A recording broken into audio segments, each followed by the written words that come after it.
man say Prof for the darling boy you. Yeah, ma wa kwaba. Majid says to Kavne Vim. Emrana sun ye betie professor. Ike Wallace. Odi agudie mun semen kansioda. Ike Wallace. Emrana sun ye betie professor. Ike Wallace. Odi agudie mun semen kansioda. Ike Wallace. And man say Prof. Yeah, ma wa yuko. Man say Prof for the darling boy you. Yeah, ma wa kwaba. Majid says so Kavne Vim.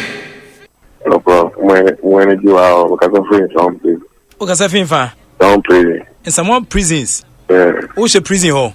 Me me friend go. Oh. Into prison one na uti ready. Me me go na mama we no. Box every ba o for you. Na na prison uti me radio tie. The phone it.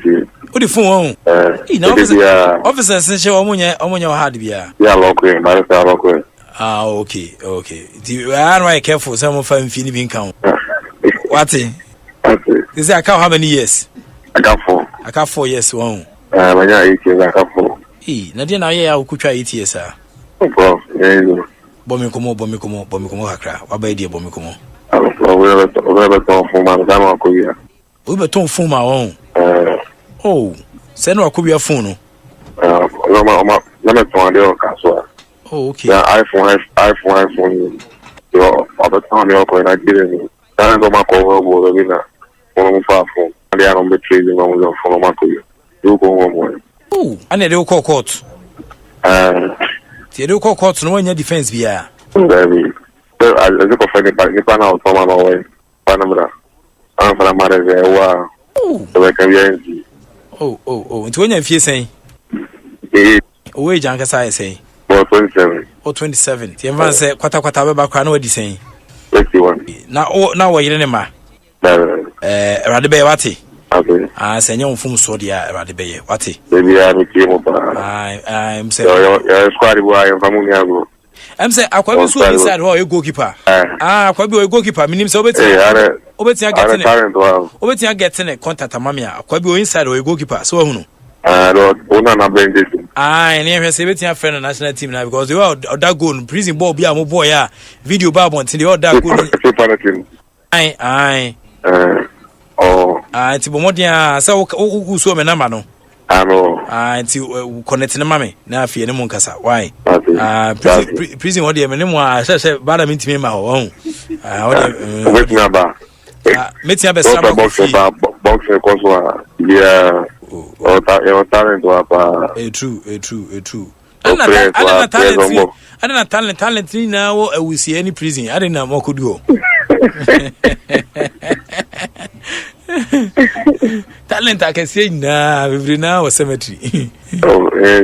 Yes, one mistake I created in my member they won't go other parkers will be an issue and one other side. When your park so issue. What ain't? Or the idea na kuma bobo safo na no mame na eni omunkasa se bia mafo be akomane bobo safo na no mame na yehwese betini omso akasa bia why intimida senso the list gita squad bia na gita squad bia na blaster no why o call ma se bia me ti onu ko bi so bia me fomu ni ago bio ene de bio a kire kwam so ko su mo mai oni reception okay mate nti na mate onka why okay me da se pa nti me sure say mo amuti e mo de we su be futu wada say krono ade no so yokotoye e wo kasoa afi ko fa nipa no ton de no mere e wo hia wada say amanfo pe kwan ho ade torodo Asempa FM bi ko to kraman e wo fencing ayi achimota ho o so pe black dog ko to kraman e wo achimota ho se dog ko to kraman e wa chimota ho se kraman ya dai no to di ko fie nso bu kraman ba akopɛ no okɔ ne se nye ne kala nye kraman kala no se kraman ye green so blue ntimu wala se ntia ne ma to kwa ho ko fade ko bi no bi the connection no da be shell kamu e bi amanfo ko ne unya ne obi kaza mi TV ase o chale me ko bi connection o DSTV bi so connection o sa connection no nipa ne yifi baba ma e na akɔ edi dawe otwa 8 solid years aka ne 4 years young man time no baba sabe to abraso like ni say on fa problem bi anko obi babi ene ne fence ene ne nko wo ye ene ade but young man what I say, young man, very sad story. The best, what I say, about prison for quality show no. Na show prison for TD and say, Yamia show no. So I say, and you wouldn't better send out your what's your officer, audio soon, you know. And your problem be I also be quantity show, you know. And your problem be Ija Manyame. Young Manusuna, a former Blasters coach, former Kumasi Asanero coach, and then the former Blasters captain. So, and then the veteran, he didn't chance Fabana Akono, the nickname CK. What is it? Fans like CK. Our fans, start seeing my next teams and bank. CK. Quite CK. Only another Babeka, heavy man. CK Akono, Yamajo. Yeah, come on here. Asempa FM.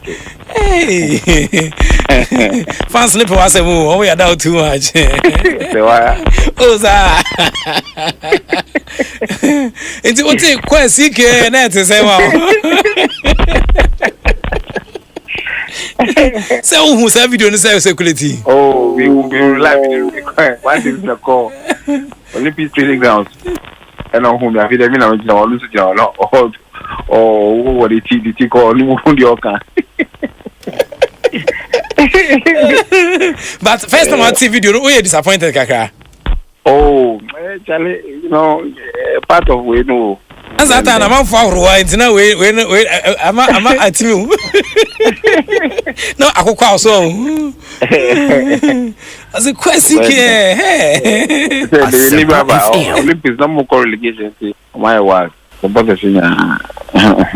no, the arrangement, but that's arrangements now will go contrary to the arrangement. And it's no team was our stance. We are Bekai.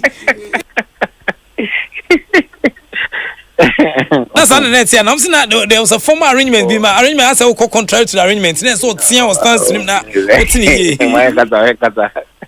Kasana niya kanu.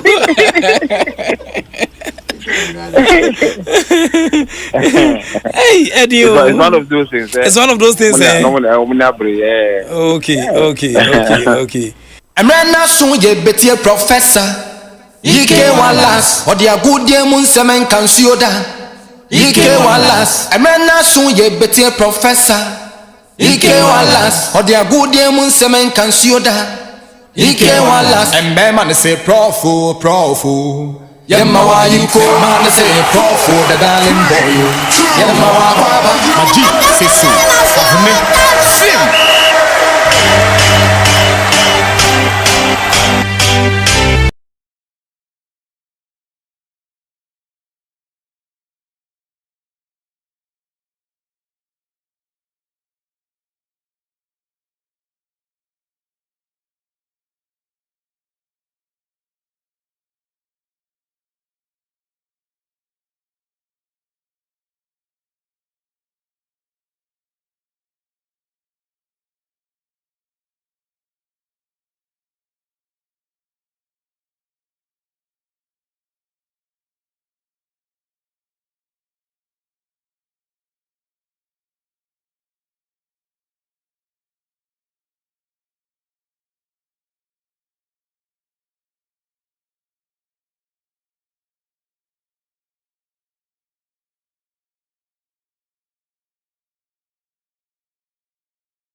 Welcome to once again another great and exciting edition of Sports Night. I still ASEMPA Asempa 94.7 FM. So Anwasungu so atino. Within the Prof EK Wallace, a good year catch back up. The only nomenclature the professor's degree in sports, the Al Regina Wallace, the nation's presenter, and the medicine kunya Elkono Quantum Coding Smaldo and Saka, and then you know Subu or Ghana good him Ejao. A while ago, what to say programs manager Philip Possible Square, one Dominic is here about Kukuchum and Alfonso Crano, a media and Sambonina, Kaiti Famu. Na omdi ekusi saying current affairs ne political show ni mo adene ni mo ade ne Ghana for donatino ana omo edebre mu radio adwuma na kwese baton tiensu asum from now till 10 bebo no ana yede nkomo no 18 asabrel na wonsena nema esieko ka kire busuafo na fofo oyere oma ofasefo na mukrumu ene ompranfo ina se prof anya transia yede nkomo dede e wo Ghana goodiem 18 asabrel hyene so ma me se ne habe de ebe ni kan be ni je ene nti ana otia kan ho ntempa so na yede sanhye so nkun enso atimi aba na wonsena dwumedi esieko oba hanom de a na ze producer panyipa water kira bo amede dwumedi abrel no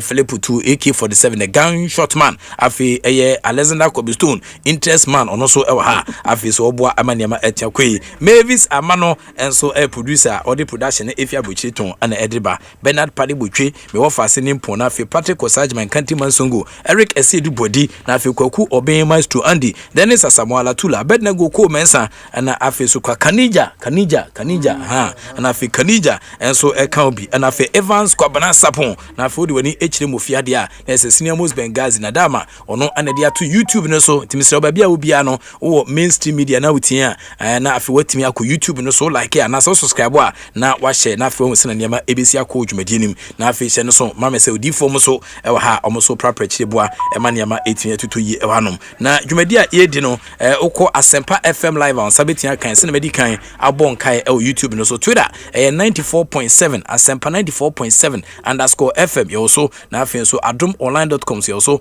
tell us where you are listening to us or you're watching us from via Facebook na for don komo etimi aba na afi Facebook Enoch Kwasi Walanyo wala so hwe machiri kwan ba bia wonsa ebetin akame na afi so kwa no odwani akire mu all other social media platforms so metai so bare fa comment ne bra na afi mepemeje bre na etimi akenkan e dia mawo you adhere to some meaningful and very descriptive content we from now and kopem set 10 ebetin abo obeso join friends of Wallace 0257023391 0257023391 na wa join friends of Wallace na afi so etimi ede nkomo etimi aba na dwumadi a yede ebrewi hyene so mam se ne ukọ Accra Great Olympics for akachia ase nipa mienu wada se amu edi air club nim management mutintiman wo mo ede om nkrata kuja empemfo se tintanton wo mo ene om atonkwanta apa nyame adoma ebedoma suko na afi hwese na niam besi akọ e wo sanhyeha so hodo a eno so 18 pm no Ashanti Regional Cycles Chairman bibia metwema nkomo ho eno so ebebo na afi hwese na niam esi akọ isanse odwani 18 chairman nanwada Aduana Stars na doma hene awutimi sampa o sakraman a ejetue na no odi eja na ayenkunya ewo MTN FA Cup against KC Twensa to jone ho komo biri na ana yede ebro na fo nsa na seta no esi eko ewo dwumadinim yesi don komi be da na efia doma nwumako makomako be se edu ene akiri o madama o mo na di o msika dwetire ta akiri aboa ema yede dwumadi etiensa bro na dwumako batan ba ko mo ta akiri pa no pricespin.com na pricespin.com fo pen fo se wutimi ede ho je pricespin.com ma obe collect golden tickets no collect a yebetin asanfa nipa makomako be se 30 omo na ombetin lucky winners na ya select om ede aba draw nim na omu baako ana abefa eye car no ede akofie nti bia wo bia no one person ana be drive car no ahom na fa car wo na prekope nti mesel bomoden ada se o pese o chances na etime koye e price spin na PRIDESPINS pricespin.com.gh na fa watimi ede ho agim na fa so spin na watimi nyakakra ede aboata so mesel enti emisa keke bomoden ada se odum betua sanje sanje so nkwimu na watimi enya sikadwetri bi na se watimi abefa ka na ede akọ terms and conditions ni applied price spin or sit together we play and a price spin regulated by the Gaming Commission of Ghana womo tachiri and ede sanje so nkwi 18 jaw say the senior most Bengazi chene so ma me se wo ka no em se wo hwese ne mesi koso ne na mafo empe eye coolant papato bo hwe no bia fita fo kwade bo hwe no wasese nsuo no de agu ka no ne engine ni ma otimi se emwa ene ye de eye coolant papa ba Seahorse Ultra Cool Coolant Seahorse Ultra Cool Coolant mesrew bo modin ada unam Ghana fa na ka kire mpanyfo se ope Seahorse Ultra Cool Coolant ba bia ope se auto coolant de gu kam no ana me ka kire no se ope eye coolant a Seahorse Ultra Coolant coolant ana make for the amount na Seahorse ultra cool coolant yi ebo adwuma papa na ne ntia me kanfo eye coolant de ama one se na ye cast no mechanism se wo ka ni matimi bo maka na function properly no na nya coolant papa ese no tinipa bre cast no aka fitting shop ebu won so aka kwan mu won ma kwese no kwan so di disturbances fofo kra no ana eba na me kanfo eye coolant papa e fence Seahorse ultra cool coolant e de ama bo modin ada se on sabit ka bi chusu coolant papa e san se coolant ne boa e maka na engine no and the mechanisms ni na atime san bo adwuma obu okra na ase wo roll o glasses na ba fema untimi na ase ani na e coolant papa eni kanim ana fe so kran so coolant papa o kanim a ka no some portions betime hiti but say coolant papa etime san boa ema etime esan maka no etime san dwo ema engine no e work mechanically kama ema niama etime kwe de ma to operate heavy duty equipment trucks ana fe so construction machines engine cooling system no ehia more ordinary air coolant betia saboa na amaniama etia kwedi amanti coolant awunya no enye nsuo ne ho nkone aba batu hia Seahorse ultra cool coolant na o coolant papa kra okadima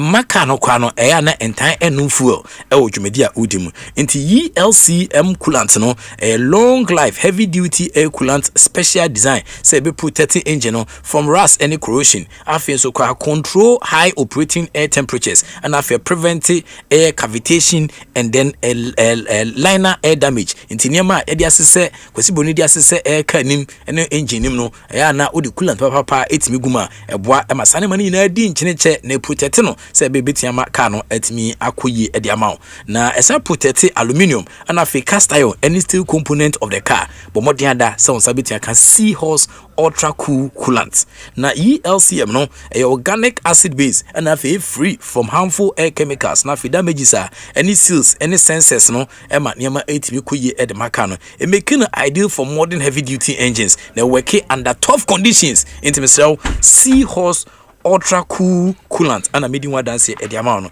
na ohwe sinema esikoso for loaders excavators trucks na fi buses any industrial engines ELCM air coolant air delivers long lasting protection na reduce air maintenance no mesel obesa fresh Seahorse ultra cool coolant we taxi driver we Uber driver we Yango driver all the cars no say commercial na say private car dey am so fa na mai na fato na afi so kwa make sure say driver ensenso enfangu car no botoni menyesa so between science intim 0244 577 559 0244 577 559 and 0544 133 169 0544 133 169 Seahorse ultra cool coolant the right additives and make it the right air coolant intim so obu anu asesa ne maybe the color we ni kekenye coolant papa na mo pe coolant properly air formulated and treated Seahorse ultra cool coolant mausanka bi na oyesene mesiko so ene na mafo omo say mo atoto bi from last week ko nyina no omo dia dance bebre na ana afi na se ni kabia ana omo ede abren dwumedi a yegu so edi wahanim na mame sankanfo bibia betia sabo maka no so atimi akọ ede amawo bu a obo ne ka so no pasa uti fensen ne ba wudu udisturb yen o ka ba akọ a spark de akọ adwuma no pa when I say tan kains ens pakeda yen so aye da kakra yen bu a edu no pa ne yeda na ohwese Mexico so a uboka so sa de disturb yesa eno e de ade enti me kanfo power jet batteries de amount power jet battery da o ka mu a ommo so mienu da bomodin ada se na kanisiti agodwo se de nkra power jet batteries e maka no utumi oboso ana abo enti di Roxy Ventures womo ana the sole distributors of power jet batteries enti se okutu bi akoton anaze wankasa utobi di ato ka mu se adwuma mu ka wankasa ka anaze ka odi adwuma bomodin ada se osabeti aka power jet batteries na di Roxy Ventures phone pay for se wo hwese na nema si ko so anteso nko anante enti nema sa ko fa calcium carbide aba calcium carbide ni fitafo weathers ana frustrated some yusu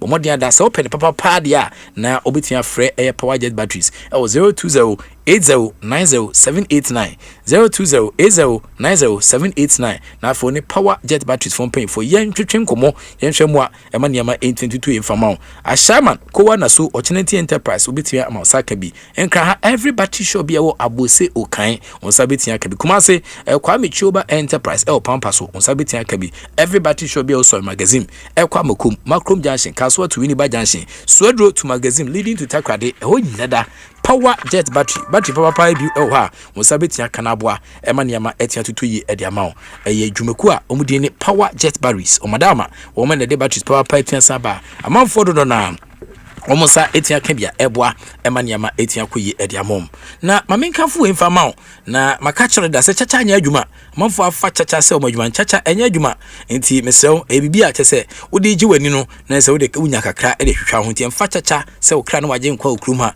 esan se ne aban yi tase se fisu enti wodi hu gym sa full time da bi wese ne mesi koso na na mum ope chacha ebetia saboa na every week bia obetia di kakra na wodi asakra niam light be ni water be wodi atuatu dia mesew Betway or madama woman that is I share some Christian Saba. Betway for some almost stepping up. Omo mawa utracha channel or two omo chachani bino omo ema kakadia boataso omo de achedia son kune mao enti besel say sports bet now ye casino ana akwako timi asa kudi sansa so ya obe any points some points no obetia converting into cash anaga kudi and it mesel is that easy but more than other sounds betting aka Betway say ye part of omo share son kukom dia ba no na ohwese message so obetimi a withdraw usika no fans no no use now their place a new bet we no strings attached so start enjoying a whole new way to get rewarded by Betway.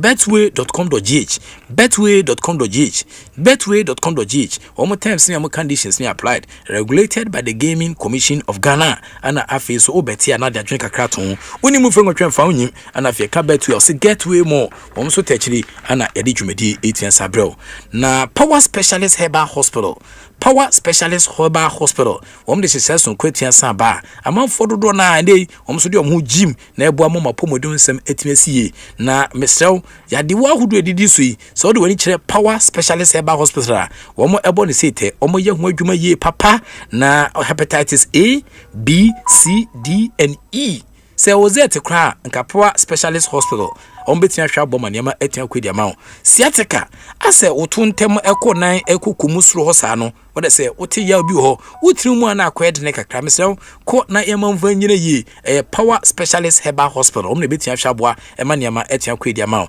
arthritis ana eteteo ana fe gonorrhea junso ya bema bi wa wesen mesiko so a onfa ma papa ti ube wesen na ma esiatie na ebie da no ne junso mu o haw wode se junso ten na fo junso so na mu ya wo ya na fe so kwa no niema pekan bi efimu ba asena yaji insu ho ne de ko pesti posters bomodin ada son sabetia kan Power Specialist Herbal Hospital omna sa gunwe ombetia sa tu free ho diama wano numu nu tete haban ne ho koniaba okọ a omehwe kama syphilis ade about the bone bakwa eno so adwene pa nti okọ a ombetia boa na fe broken bones all part of the body and then any offense and other diseases be any illness na omo esa osa bua sebenyado waya kwamchire fini kwala brima ama ene yematwakuru ana fe hernia ana fe kidney problems na odo ani kire Power Specialist Herbal Hospital ibetia show na boa ema niama etia tutu yi edi amount na bomodin da se one Power Specialist Herbal Hospital from pain fu betia twenku 0244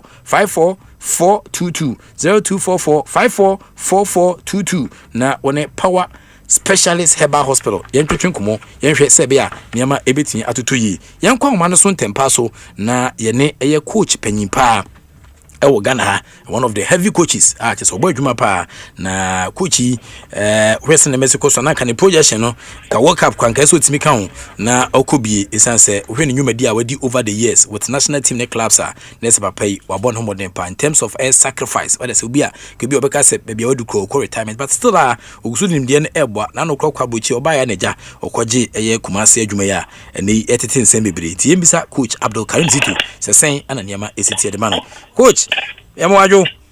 Thank you. Eba cho bia bokodie. Yamwajo. Asa ya na waso ya chinti no se mitimi enya yi mitimi entunka. Oje juwa de. Boss, oh yeah, especially who start here. Now we lead to a sekita. Sekita kasa utanku. So yeah, so ultimate car park so. Metunka park so oyade enso oyade mehwe the sacrifice no you understand also oye so ana fence obi a nsawam ne nkran de ono we bibia hodi akodi kumase de na so oyade wadama ogusu adwuma makotoko abacho mato debut oh sa na seja Edi minche try to character say I be kakrante. Okay, in situation one odo nsemagu nkrata so ya. Me say in this situation one ade nkrata akojo am say untimi ento aso bio. Ozi me ana me yere. Me say one ade nkrata akojo am say untimi ento aso bio. But unya letter na ba di na me am signature kra na was. Wow.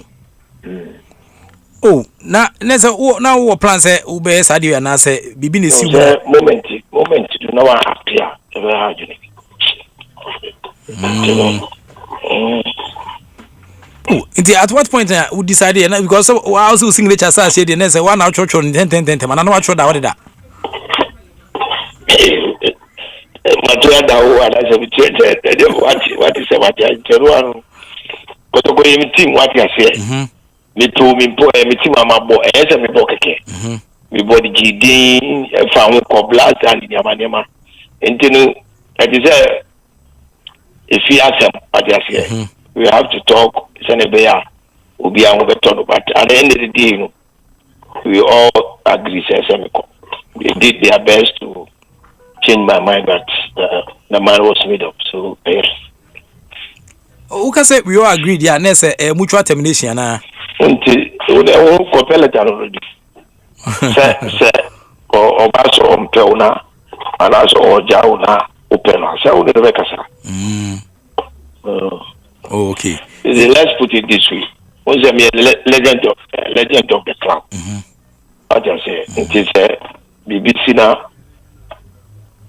So we have to train Amunia and we are now. You know, they might resign. You know, I don't know.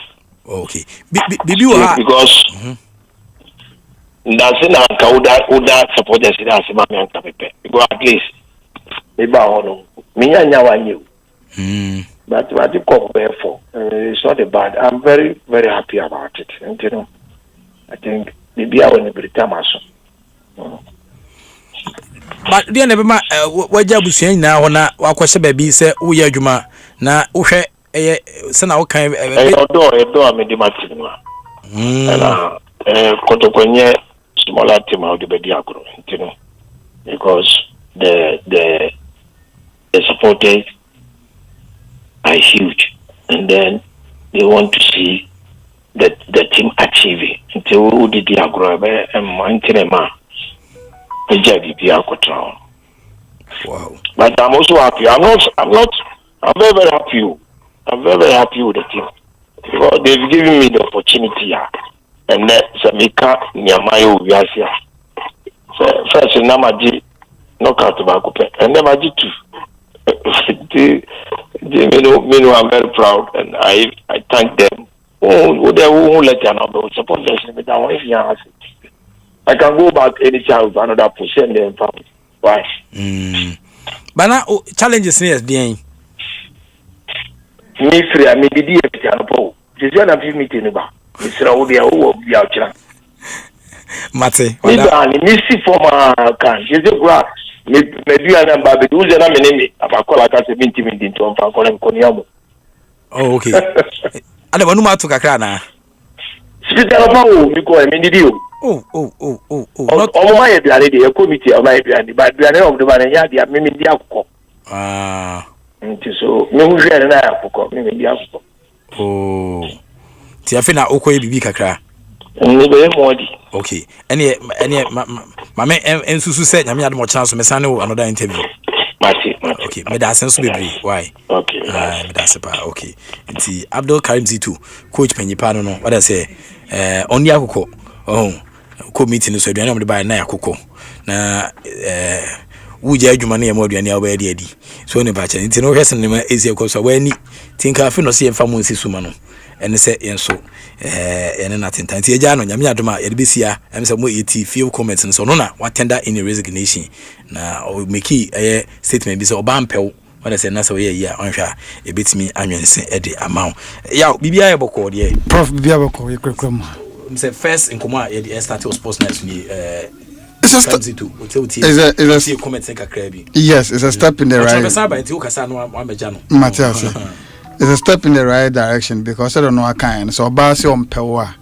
na wajana manako so for sin be bra betim the problem e dey bro who say you are appointing as Kumasi Asante coach about 37 matches or winning 19 or draw 11 and or lose 7 or share 50 goals and or concede 31 goals clean sheet a 7 waji FA Cup dey Kumasi Asante Kotoko but this season or trailer league in the by 8 points and medium 43 points or also 35 points and Enra were losing to Diana Stars, one of Kotoko's traditional rivals over the Premier League. And before that, now the chairman for the IMC, Akko, a year training grounds, Akko pass certain comments. Bia na se Kumasi Asante Kotoko and share Diana no man had to work.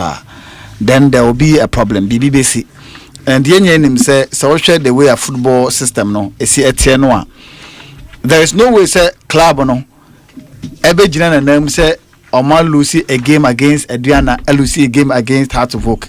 It's masaki all the players ni na the next game no players be no mo but the easy target no a coach or no other team na no a Karim Zito. So for me the moment he lost the game and then putting 1-1 and seeing Papa Nensem Okai no now it will be better for his image and any dignity as a man to walk away. Inti also resigning on a koji adwuma or no untimi nyebima, you cannot force him to be there and you can also not question him why resign at this point in time. But you man 2 tasks, 2 headers, bako a backfire right in the face. Kumasi Asante Kotoko had to work a gamer, it can go anyway anyhow. So he wouldn't want to face that nebia ekopaska na dressing room na no ya catch and say ya pam no na acquire a dent on his image as a coach. You know, wajana come biggest problem in this whole thing how the IMC chairman handled the issue. Prof, coaches and I say team owners and our team directors Emma coaches ultimatum any nema de bia enye the first time ni. But this is the first time I've heard or seen a CEO, MD, board member, board chairman, and I say Obia going public to say, yeah, my coach in 2 games. And so one shot, BB Mamma blame me. Because I have Famudia, it's Musumun to be Yama Famudia. Yes, I agree. Kumasi Asante Kotoko is a team that always expects to win. But Obi managing football, be the football Chibian and himself out the game Nasia. When you go into the game and kick game now, in as much as you expect to win, no, anything can happen.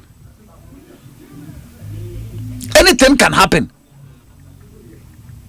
Eti say the leader of the team, one fair place, no, in a close circles, 4 corners of boardroom and our conference room, and our catch them say, "Hey, you need to survey the situation or the season for us." Look at the pressure it will bring on them. Sometimes psychologically, you can take a certain posture, some posture can do or undo you. Call training grounds. The first game now, or the mom out of the 2 no. Bakwa Pascal. Now the captain of the ship has abandoned the ship no. Okay.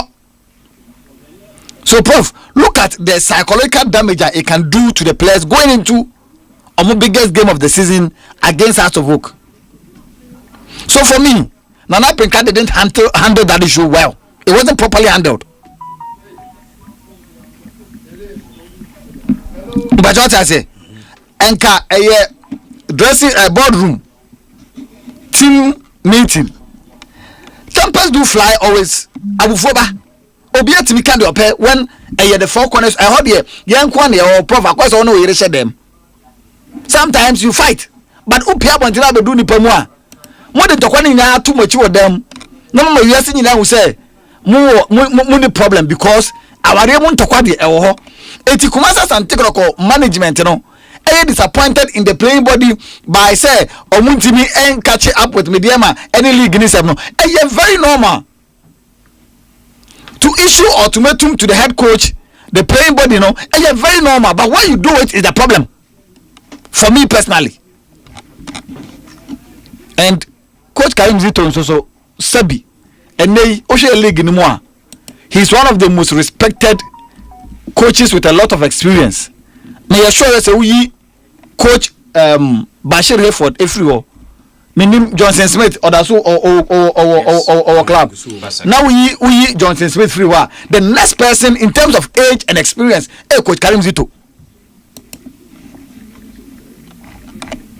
It, you know, he would want to look at himself and then say, being a former player, a former coach, I came at the time and I club no changing face and no here obi that understands the Kotoko culture, and I came in say Oma made this ultimatum in the public space like that where cameras and microphones were all there, and then our person on the maker on train okay. Yes, it's a big similar mayor. No, I told Madame also.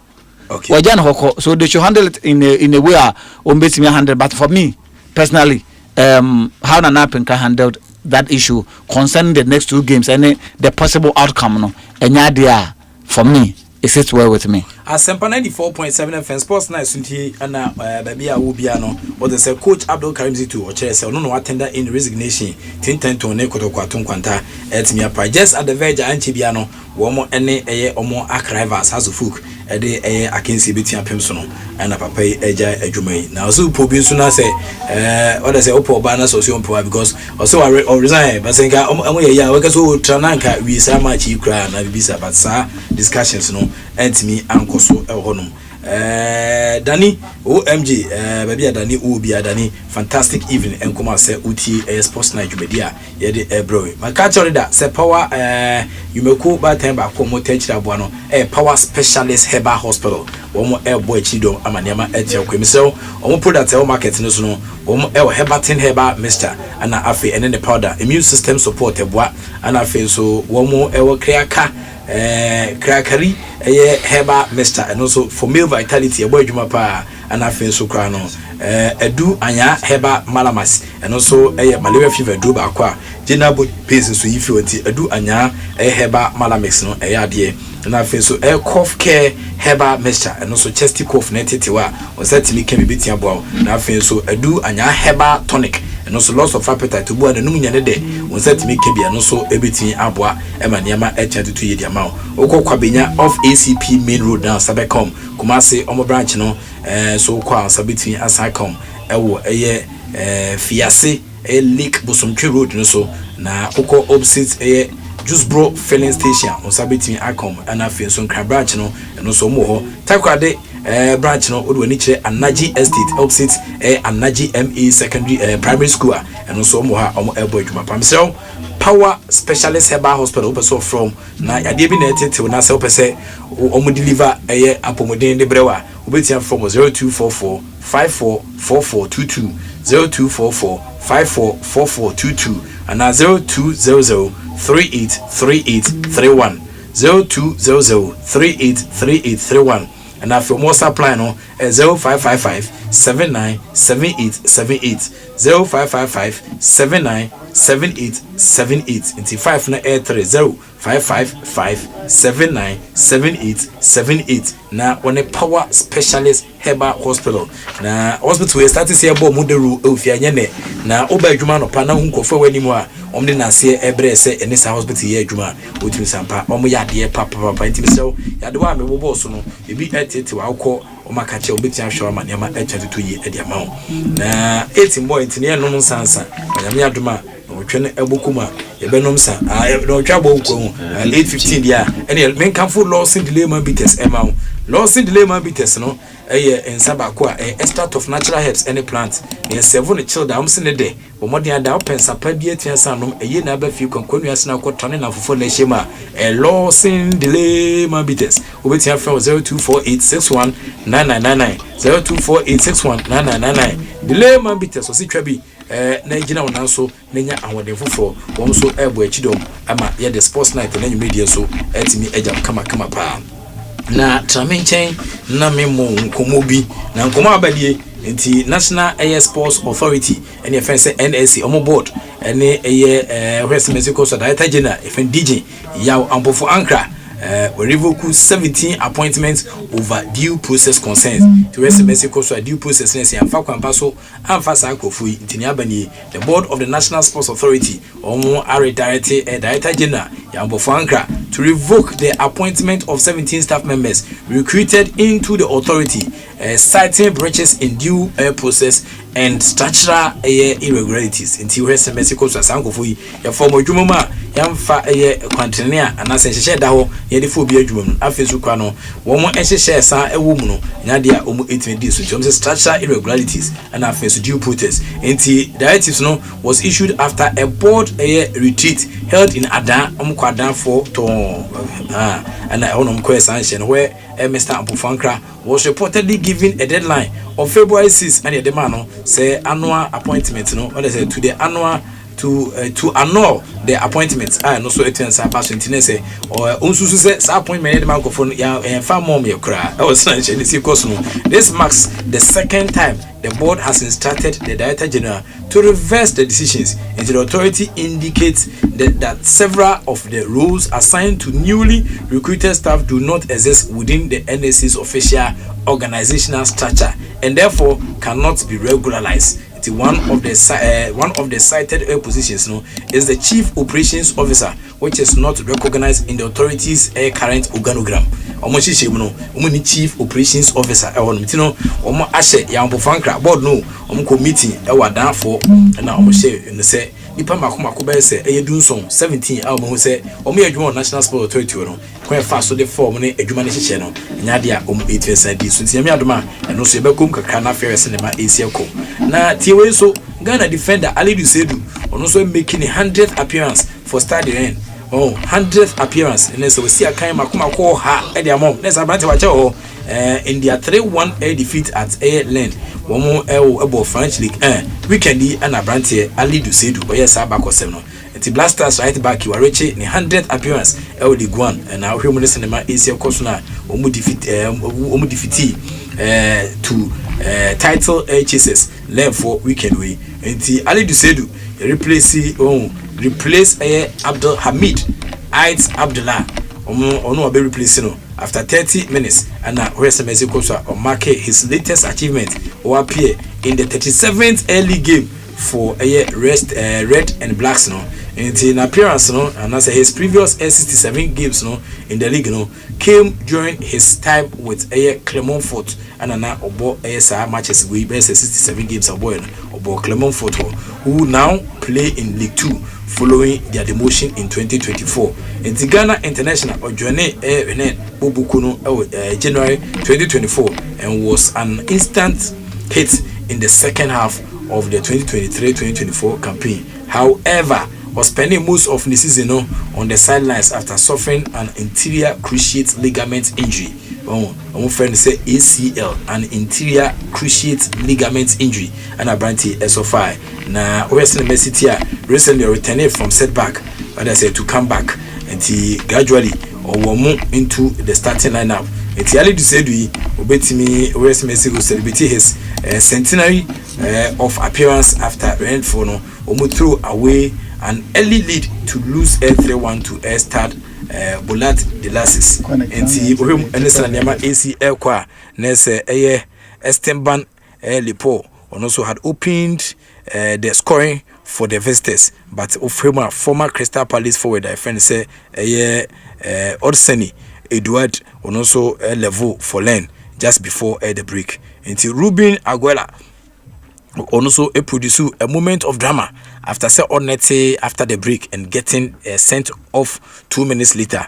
Until Abrante Bakwe say Alan Saint-Mazi also returning to France after a short spell in the Mexico for one more until secure in the debut to a seal victory to RC Lens.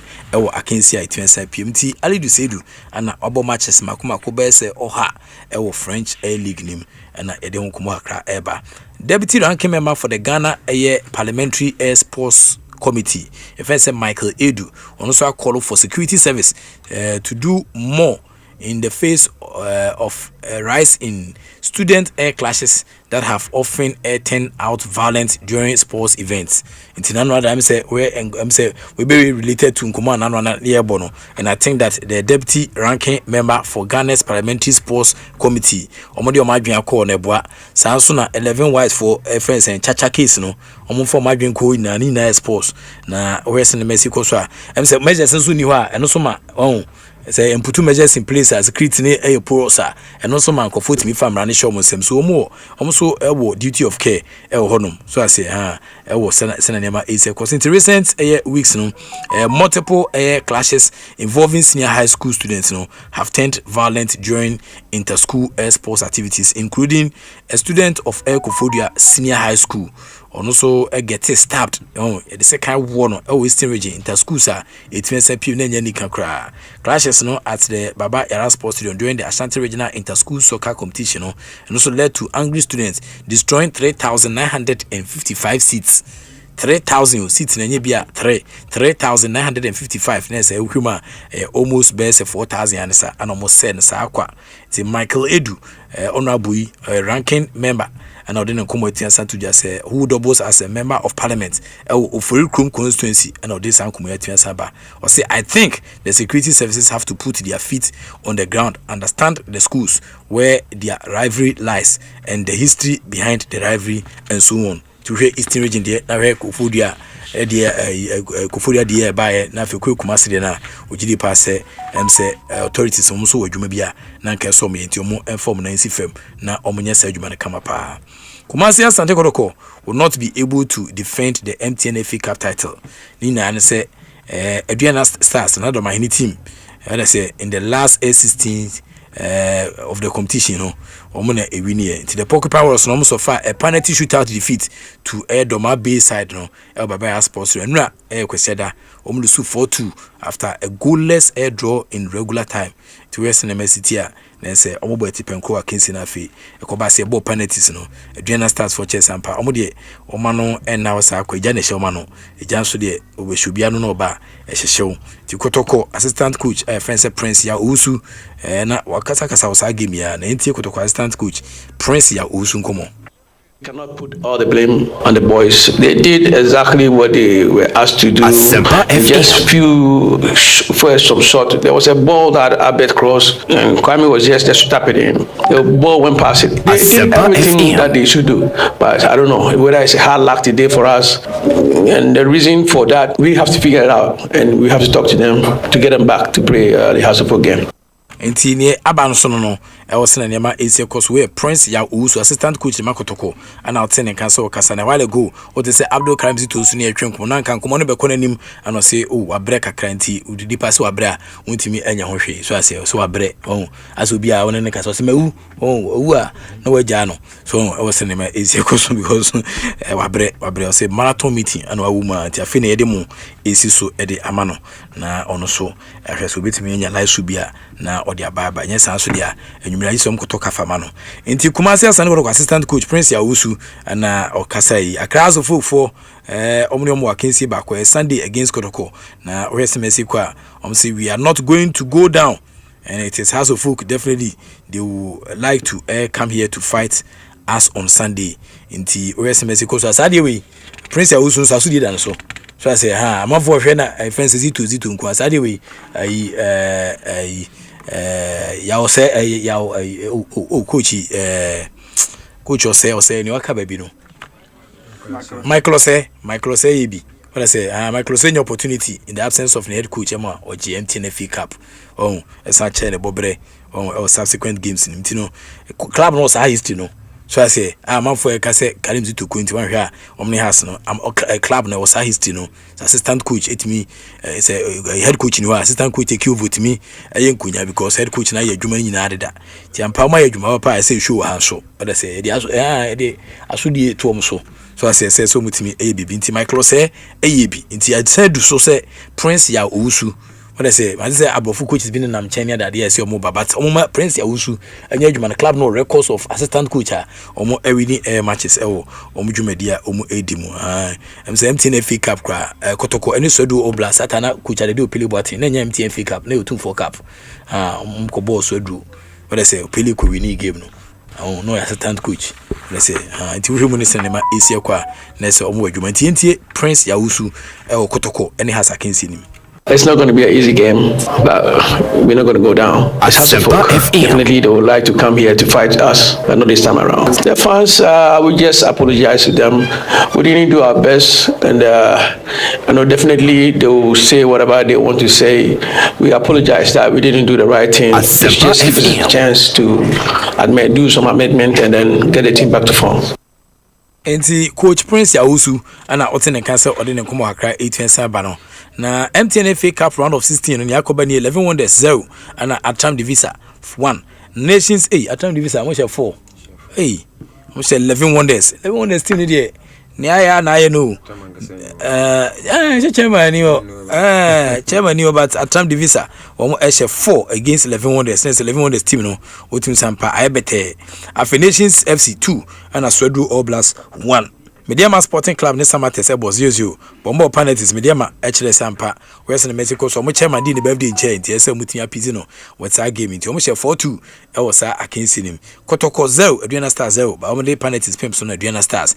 DJ Shana no. Chef 4 Kotoko 8 2 pe. Bekum Chelsea 1 and Afitamali City 0. True Life Enso Transema Heart of Lions Jatana Kumano ebi twa 3-2 ema ono so wanti adanda no bia amfa Tachiman Liberty Youth RTU fonso ya amanti utwa 3-0 ema RTU ntimi anteka no Dreams FC FA president team omso Chintalize coach Karim Zito team omo Chintalize etwa 4-2 ewa Kingston omso akwanko manim ewo MTN FA Cup we special competition FA no esade kanwa oba na aboa mo wetin meet standard of professional player matches say ultimate bono Great Olympics fonso they have been West Mexico so sudden resignation Great Olympics for Akachi general manager Eric Alagadide also was stepped down from his role with immediate effect. Until Eric bringing his tenure at the capital base club to an abrupt end after just 8 months in charge. And Liverpool supporters and any stakeholders in surprise at the critical stage of the season. While the circumstances surrounding his decision remains unclear, sources indicate that Alagadide opted to part ways with the struggling Division 1 side amid off-field issues. Sembi PMU ewa agumanechi no and namsoma aye Alagadide officially or joining the day boys no on 11th of July 2025 na senche kra and take a tax no say oversee the strategic and operational rebuild following the club's regulation from Ghana Premier League. The appointment no was widely viewed as a major coup for Olympus, given his growing reputation as one of Ghana's most astute young football executives. In the Accra Great Olympics FC, 2 times Ghana Premier League champions, were relegated 2 seasons ago alongside Bofo Kwatano and Real Tamale United. And he almost struggled to regain stability and consistency. And he rather no. Amomanto a strong promotion push. Olympics have found themselves battling near the lower end of the Division 1 league table no into uncomfortably no close to a potential drop into the country's 3rd tier. Uncomfortably no Olympics are close to a potential drop into the country's 3rd tier. And so some bet to cry and also that football baba no ultimate chire.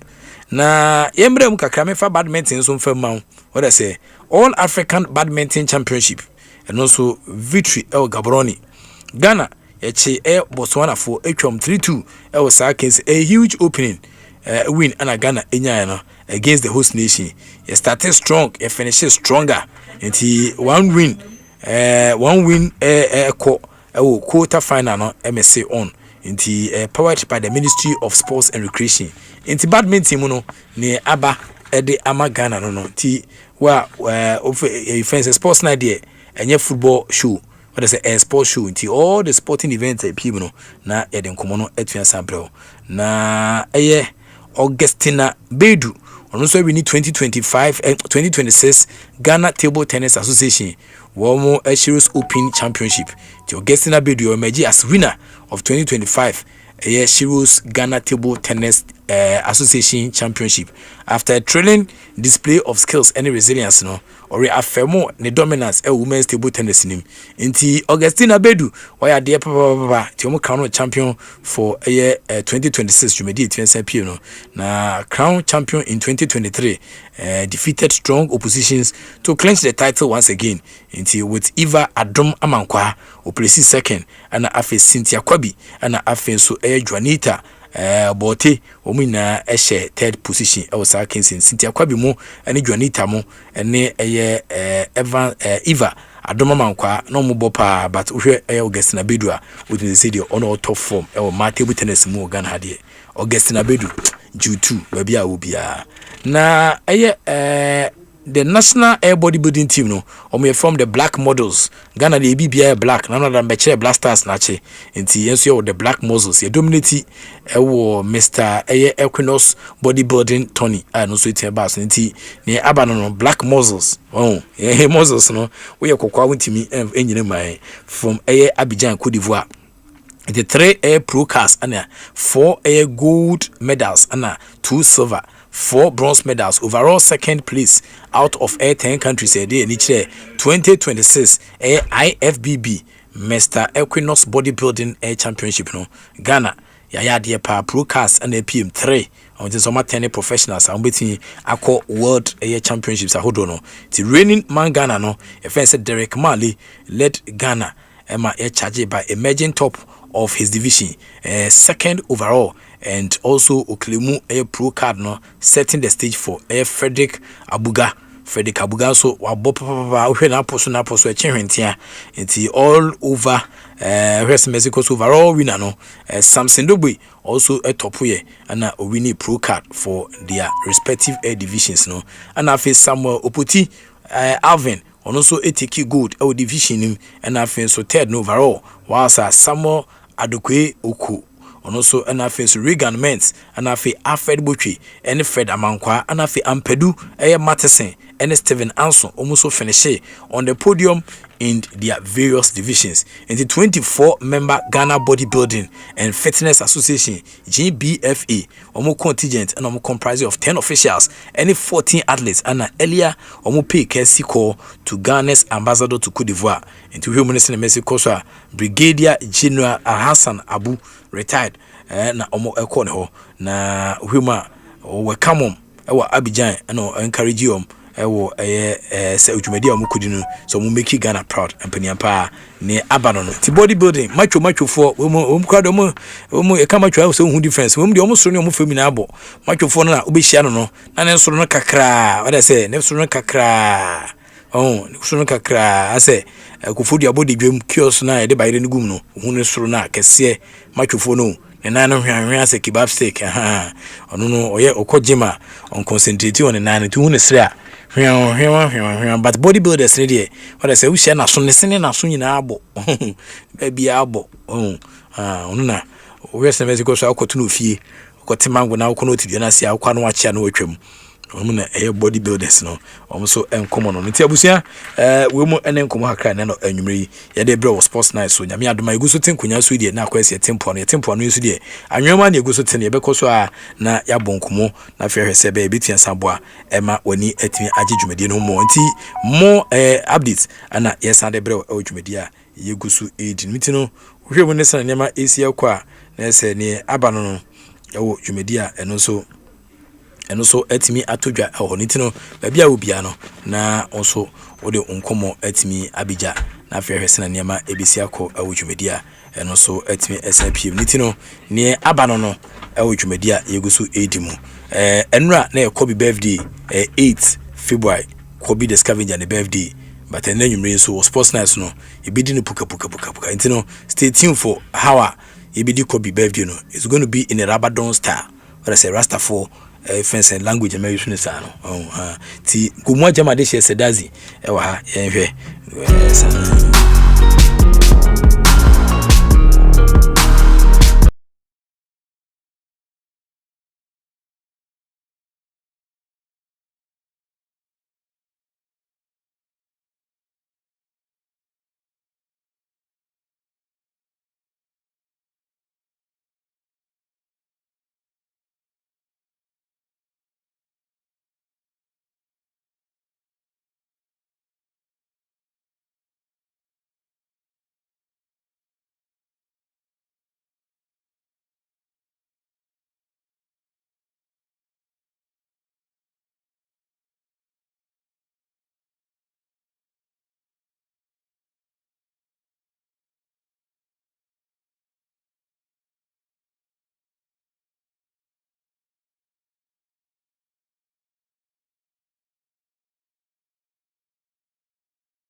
enka yenam kwa so aye kofi so ne pa che no ha but set dazi ma me fa we emfam sports fans and Ghana football lovers why ready so World Cup no krato ni FIFA World Cup 2026 no eba so United States of America, Canada and afi Mexico and mo eba na Ebi Gold Group de bia me you almost amount to say Ebi Gold Group omo e ade say omo na de sign share so create and saba omo amount for chance to travel with air fellow Ghanaians na for makoche Blasters e World Cup na the biggest stage into Ebi Gold Group see Ghana supporters travel air package na e ho e de mawo into everything is taken care of e wo dwumadienim registration and consultation, visa processing, travel health insurance, afi World Cup match tickets omo de mawo and afi round trip airfare and afi can round trip I do kwasaba so as say in kwa afi so kwa no internal air transportation and afi 14 nights accommodation and obesade amount with breakfast yes some aduane dia no pa no paduane ehunya papa plus an official air Blasters air fan GC some blaster GC a share ehun say empower your supporter pa no stress no confusion just air football and afi passion and unforgettable memories no and Ebi Gold Group from paying for Ediaba and to choose from almost standard corporate economy and then corporate business air packages on the no standard package no dey say $8,900 $8,900 meacho we come connection ma obeje more than that but say rest Mexico so offense America kwantu nkwa na ekoba say 2 billion e chiri but any o man $8,900 into kita $10,000 abibi be ka wa chiri kra e ma wasa dey chop money say jankofo bi wa chiri enti bomodian da say one Ebi Gold Group from paying for betin settings so na standard package we do bejim $8,900 seats no limited so don't wait till extra time bomodian da so do betin sa gym 0537 804885 0537804885 and 0545995223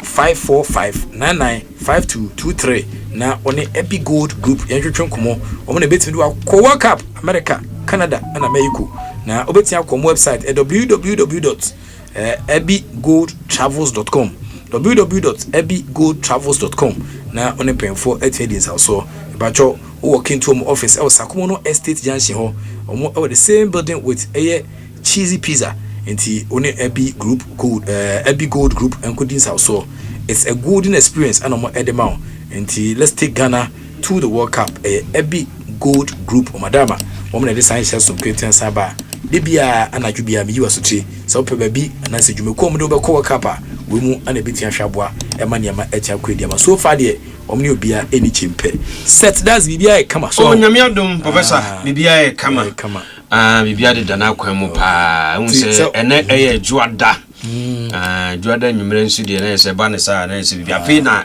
week na start nti bibia de dana kwan okay we de kama o ka se na juada na makai misini e bia fe ne Nelson Nelson na eopo eopo pretty school yanka kwiwo but say okay kwiye dey be sen okon I say I will never speak vernacular again na ubenya punishment seems that also that mind to mbo bia so keke abunya punishment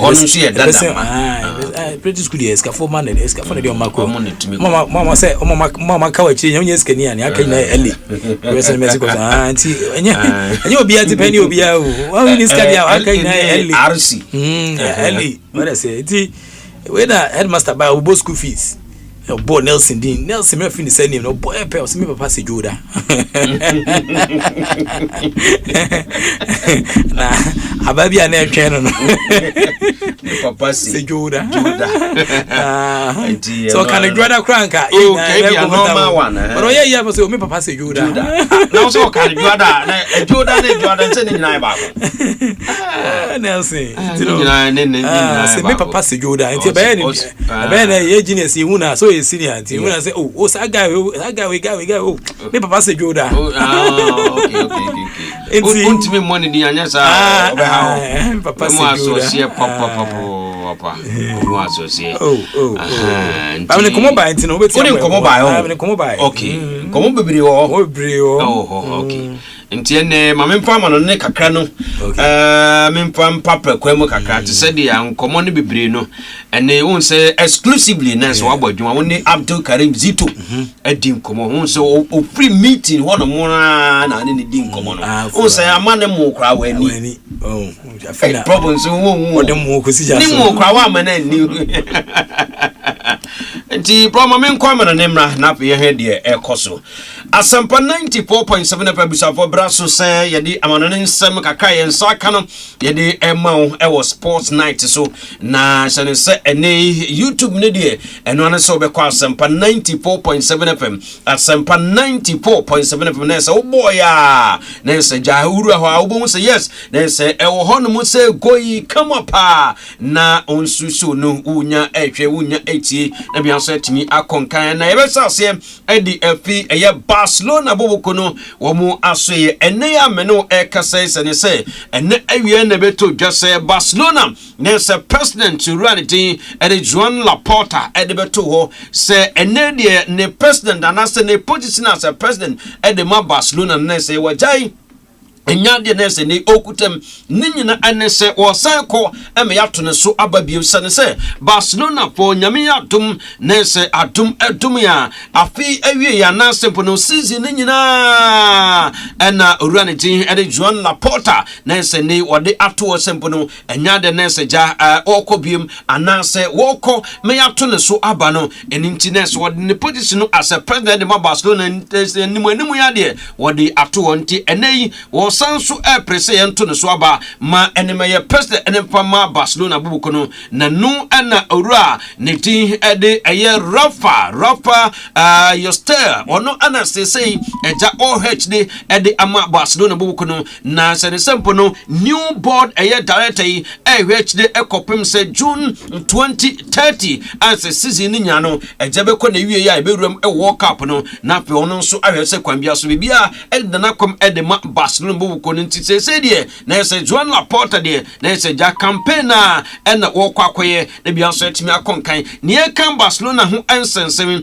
ene head coach edema Barcelona eye wura ne tie de Hansi Flick wode atodwa ene na se de ababetom no echemu padia se Joan Laporta antimi anwini ama meye Barcelona na se club president dia ene season no ekona wie ya na se wura no enya de obetimi atoso biem enti ne nsema no so efi na so ye eho enso eba enti seja Joan Laporta ntimi anwini dia na se Hansi Flick asose no enso betimi akọ na so ye papa enti ne nsema enso eba ye kan Barcelona ho nsensem ewo Spain dia eja yenkoi Nienkopim ewo Real Madrid bobokono omonso ase sese wo Madrid ase dia eja edema Brighton ji ede Dani Kabaya esanse mrebi atwamrekwa uru ebo modia na so jan na so captain ban no na ja ebo no o boach de ho no mo na said right back hono esa obo adwuma na so uru aye ede ama Real Madrid bobokono na eye adwuma ketwa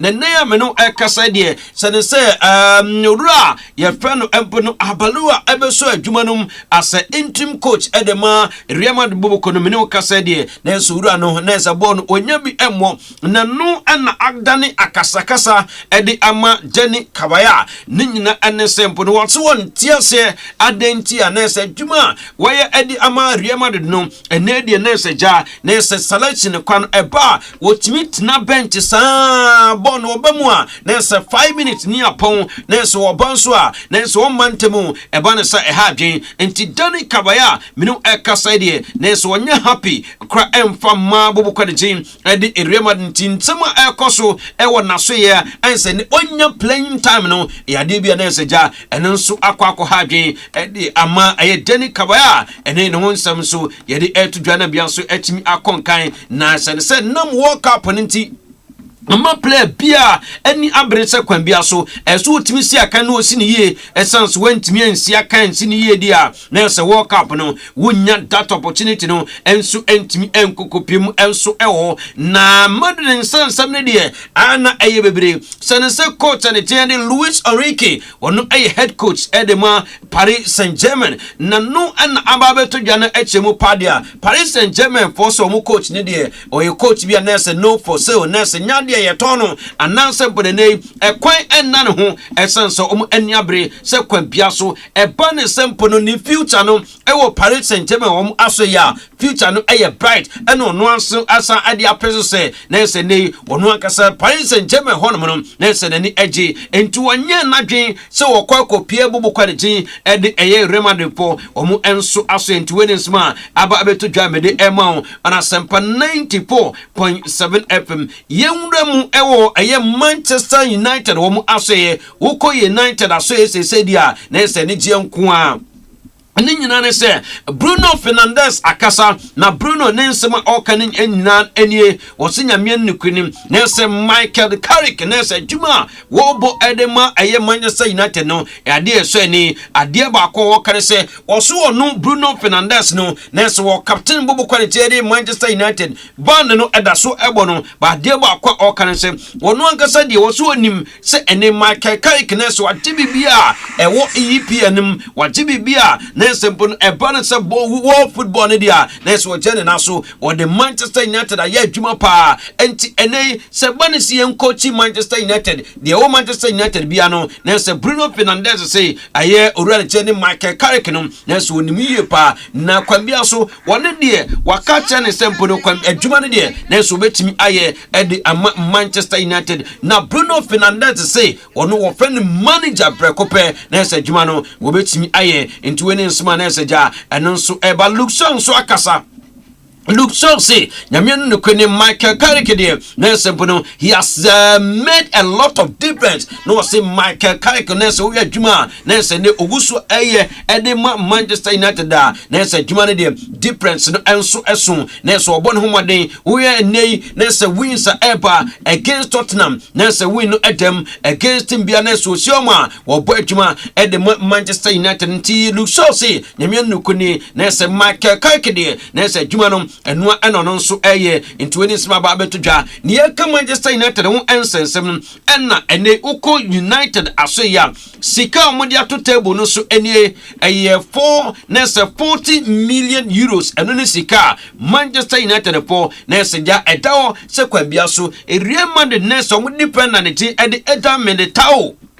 Omekwa kofano and nefi madbubu kona asayo already nasa defensive midfielder say ne Casemiro omekwa kofana nasa woya juma ene Manchester United ntibia bia eno ma dunedie nasa mbehia sama bosmeno anasa bonus sana Tompe na nasa mbehia coach anasa unane team ede eta Militao nasa mbone defender ede ma Real Madrid na otime pem ewo Manchester City asaye no ba be ya juma enso ede amount winnings eno nso eba Atletico Madrid bobo kono de tienie ene oman site a price tag a mbonese sika ne bosum 86 million euros edi atoa a mbonese Julian nese abalance so se kwambia so abrante ojine naso enti if se Chelsea for epe Julian abalance sembur omra no mamesi aka emfama omodia nese sika ne bosum 86 million euros no eno ne sika omodia to Argentina abrante so se Chelsea for mo pandia eni Atletico Madrid pose ekwan no eda ho akonye eho nemum sika omode ato on mu a na eseja omo eje ansa na moja Julian na pe otimi akọ ekosi akan edi ama Chelsea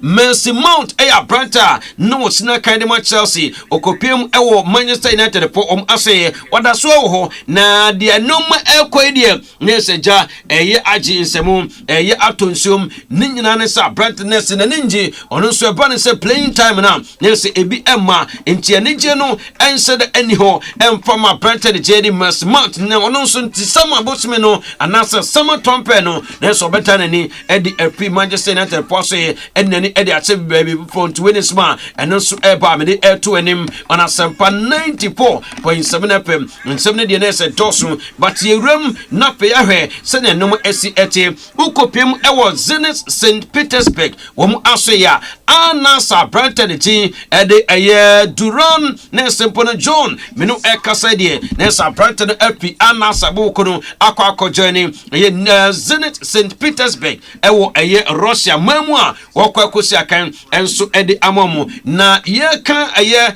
anasa ene omo plus omo kokona de ene Cristiano Ronaldo menu ekasa de na se Ronaldo ajatum So we were back abesia kan edi ama anasabo ko ne nyina ene se Cristiano Ronaldo complaints emma ohia too much ontimi nsia kan emfa ma boboko yi ne nyane se bane se players na se omu ewo anasabo no na omu eko anasa na se ne impedefo betimi atobia gum no omu entobi enso emfa ma me bane se trophies na dia omu entimi nje league no ewo Saudi Arabia eduba bi kwa na obu se players no bi ene management na de no na se eka ada ho eno na Cristiano Ronaldo so onye happy ewo sa nyoma no so ono Ronaldo bedidi na fe omo maka ne de na se ba ne se kom padia e ba se hadwen bo no muntimi mo enko animum nti ne Cristiano Ronaldo na se ana sampani fo no na se dia Ronaldo eka no eja wanchi atum emma akwabia so Ronaldo be sanso akwakosi akan e de ama ana se bu kontuwe ne sma eno so eba Mauricio Pochettino akasa wono coach bia what the Tottenham Hotspur ekokopie mu final Champions League wone Liverpool for the boy Malipu the Champions League no epi wo mu ensem dai no na yesa ade wo bo adwuma yie papa na no ana Mauricio Pochettino atodwa wo so no pa de ade ba ko be kan se to win the Europa no enya de bia na yesa ja wo se mpo na yesa 77 predators ebro so wo se ye de na emom no enya enough emfama club like Tottenham Hotspur bobokurum na pay so challenge Carabao Cup no wo ji FA Cup wo England na se ja eso ni but emum ebane se Champions League na yes ebane se Premier League na yes eno any babia I said Tottenham Hotspur bobokurum na so omani ebre omugino mona so na pay omutimi eje eno na betimi aboa essence babia so mo fight hard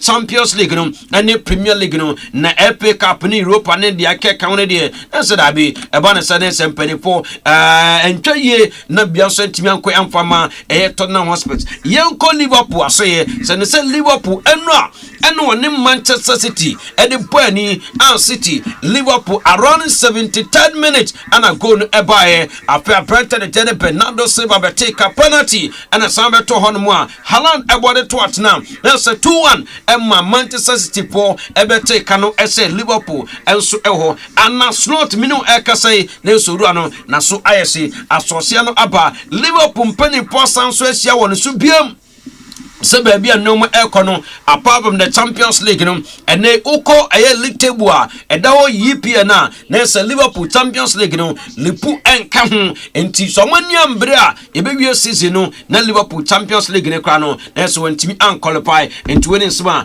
ene so eba na se Liverpool ne Manchester City game no de chene nampani force wom ehwese enipa 220 million viewers and on betim enya na se bana se nipa mu ehwe that match na makoma na se 120 na se million viewers eleja and so betim aba but etwemu kra ebroso kra enipa he Liverpool and Manchester City game no na se yes and on the match no 750 million and omutim ehwe nipa makoma na se ja omu edosu globally e wo wiase pa na nyina na se nipa omu ehwe no na se doso pa over 750 million viewers and omu so etim ehwe enti wenen sma and so eba me de eto enim yanko ban mu ne kase abrante de Nicolas Jackson abrante na se body se bono nyina na so enimu ho oja na so wosina kan edema Senegal kobo and se bono game no edema Chelsea for and okokopie mu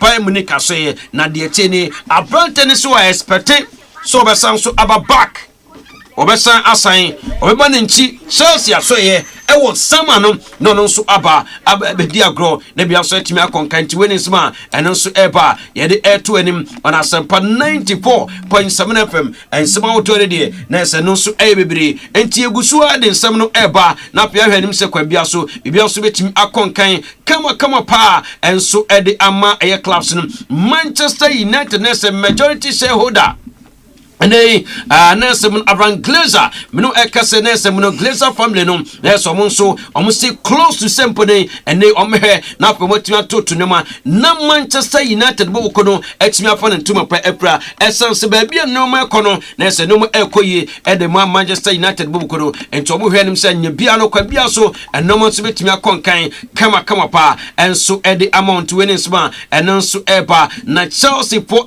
consider printed Pedro Neto se ayesama Trumper nso nesa brante nesa kwambia so nesa no betimi este na namonso etimi akonkan with experience no so still betimi abomo na namonso etimi akoyinti winnings ma enso aba mede to anim enso eho na peb nso akasa nesa ne peb akasa peb se nyame no nukreni wo se wo no akasa so ram ewo aye Liverpool any Manchester City na so mu entem enum edom ntem akratwe a edom ntem sese ni dia na se eya akratwe bia o se akratwe we no na se eso ebai etre echen eyembo the teams na wo England ni nyina so Manchester United ni Liverpool anase bane so Liverpool ni Chelsea Liverpool ni Tottenham o se da bi sese nyesa na tie na mu kokopiem ewo England hon mo padia na se akratwe match pa na se two teams no ba bia enibred ewo padia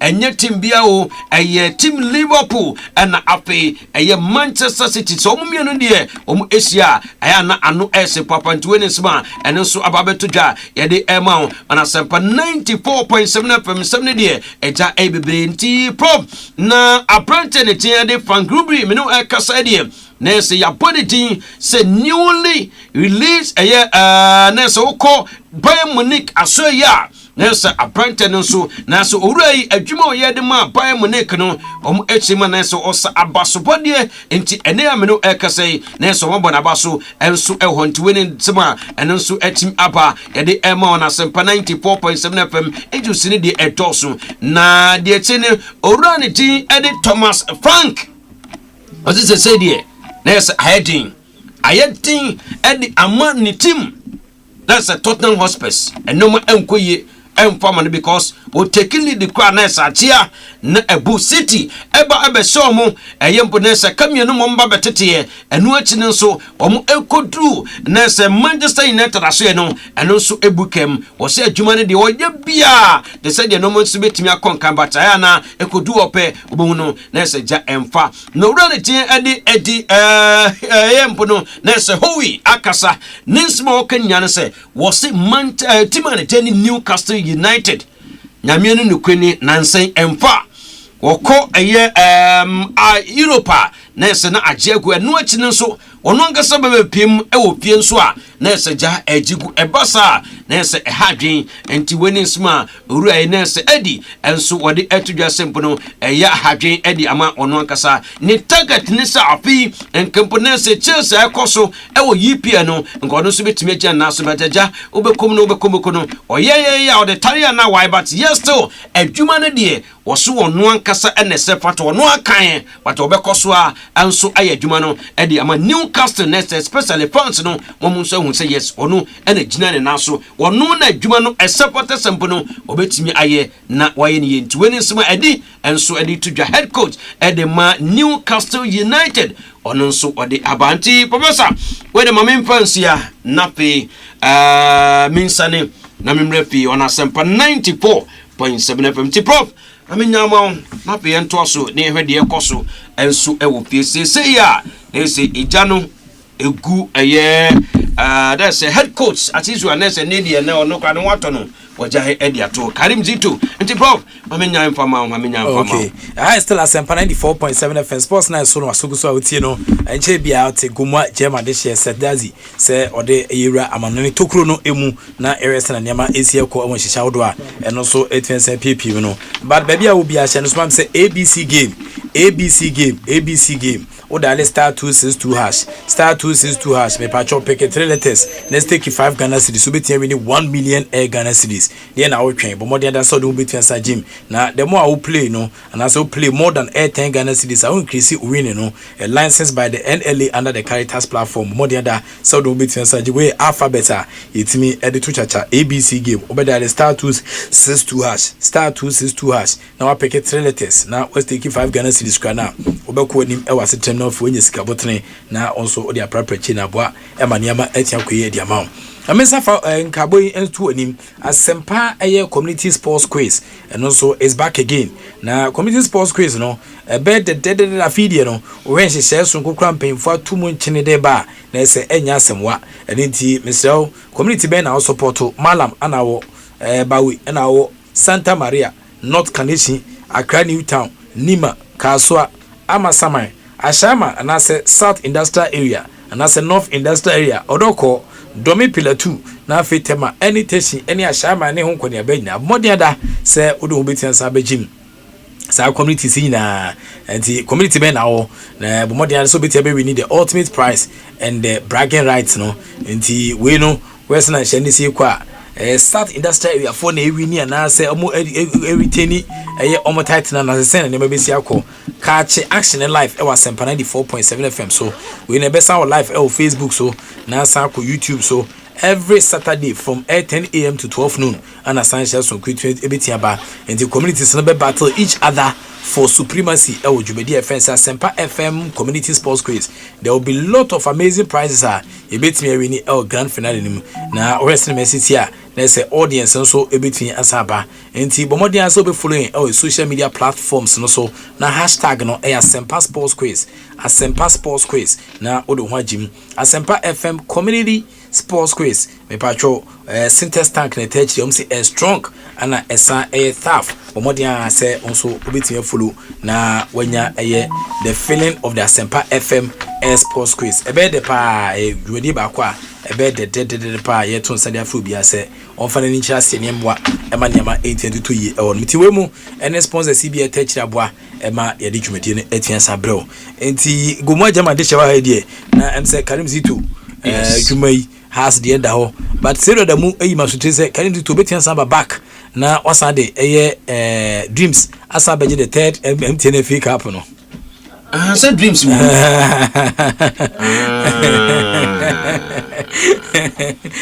say Karim Zito coach untimi nka dreams FC yenyine mprim all the time no yenya coaches bibiri aba dreams FC but oba beto Abdul Karim Zito ewo because adwuma waye edi amoma anyanwo say on the continent so all can dreams FC omo achievement and a super continent hanumwa that's a reaching the semi-final of the Confederation Cup dreams FC you know I have to Karim Zito ne but anytime bia me can say e ho no on say pressure e work kotokone house no sa pressure ne bi ni ho say dreams e do baby how many times now to say dream supporters ababontin so the abia head coach na dia o ye ne nyi wana bi say no ana hardly so ubinya data you know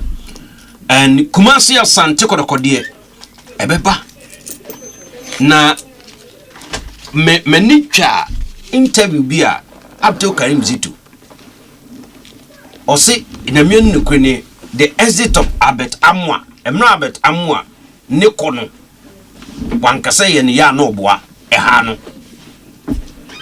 Prof sometimes edu ba bia ye coaches no see yensu hu say per the materials no mo de eye adwuma no ene akade omunya ene environment no mo fane ohu no the mind is na ye person mo perform ewo club no problem untimi nyo enya de ombetimi aye because so we Karim Zito wode kotokobeti FA Cup ewieye okonya ne Total Cup ewo South Africa Oji President Cup ewieye at least in 2024 Sanji Super Cup ewieye in 2025 Oji 4 trophies ema kotoko the trophy abeka so a year recognized FA Cup and the Omoko Africa.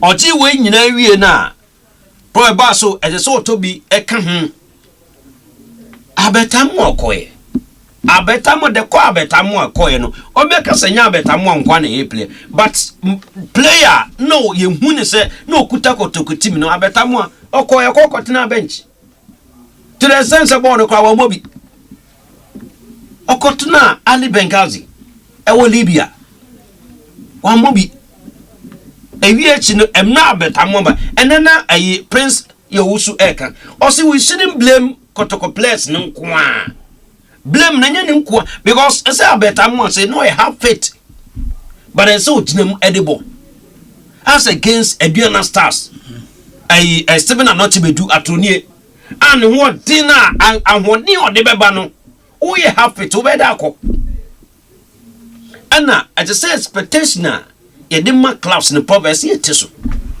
this season we boa Kotoko abo the last 10 matches Kotoko winning 4 was 4 were losing 4 and were draw 2 the expectation kuta especially Hearts and Kotoko as here limited because in maybe a chemna Nadia no munkuta o Ghana Premier League ni kuta e wo FA Cup ni kuta pop asat no munkuta bi hwe Aduana Stars omu players no omu assign hwe Aduana Stars hwe players a omu eto because omu pese omu ye bibi enye no na Kotoko ne Hearts eto because Kotoko ne Hearts now Prof, it's not about say bia me kwa kobo Champions League ni maboni ye. It's not about say me kobo Confederation ni maboni ye. Simba about Champions League. River United of Nigeria about Champions League. Etoli Popo about Champions League. Petro Atletico of Rwanda about Champions League. Esperance ebo, Bekani ebo, Stade Malien of Mali obo. Pyramid okwa we nu akwa akose. Nadia Lali okwa we nu akwa akose. Prof, those are the clubs now. Nanka yabubo Champions League group stage. Nke wona nke se ewe Kotoko ne Hearts. But enam bra na omubo okrodem hanti. Untimi ewe Kotoko ne Hearts e wo Champions League group stage no. Tabi untimi. Ba mre bi atwam no. Na Petro Atletico foni Lipopo foni ayi nyina no. Na ubehu Simba mu Kotoko Hearts opoko ho. But with the target of Kotoko ne Hearts say no. Omode ni nye Champions League ni Confederation wo ho ena mediama ne Samates mu ne Heart of Lions mu so hu se the target ekuta Kotoko ne Hearts of Oak ni sisi no omadwin na pre Confederation ni Champions so mbeko no mbeko akwa ya de wo ho enti de so mu so ye ni se wo krodium ha pa de so mu so ni omu feso for the past 10 years how many league and Hearts agi for the past 10 years how many league ena ai Kotokwaji for the past 10 years how many FA Cup na Kotokwaji how many FA Cup na ai Hearts aji dabi Nansia league etikosi Western region they say league ni tikosi Western region ko empese be samba back to ebia beba ai a greater Accra na Asante region bi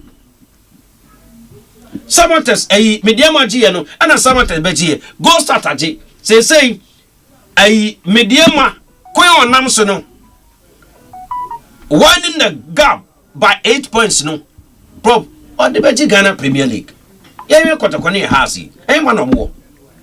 What is the target of Kotoko ne Hearts and penny for the board of directors of Hearts of Oak and the board of directors of Kotoko the board no nibi as at now Pabuni board and Antiminka say IMC target in the same. It's not about qualifying for the EU Confederation. On say Karim Dito. The NT akwa Karim Dito resign. Person be Karim Dito they resign. Yes, I don't know. Because Kotoko entimi in league. Enti China as a Kotoko Africa for the Confederation.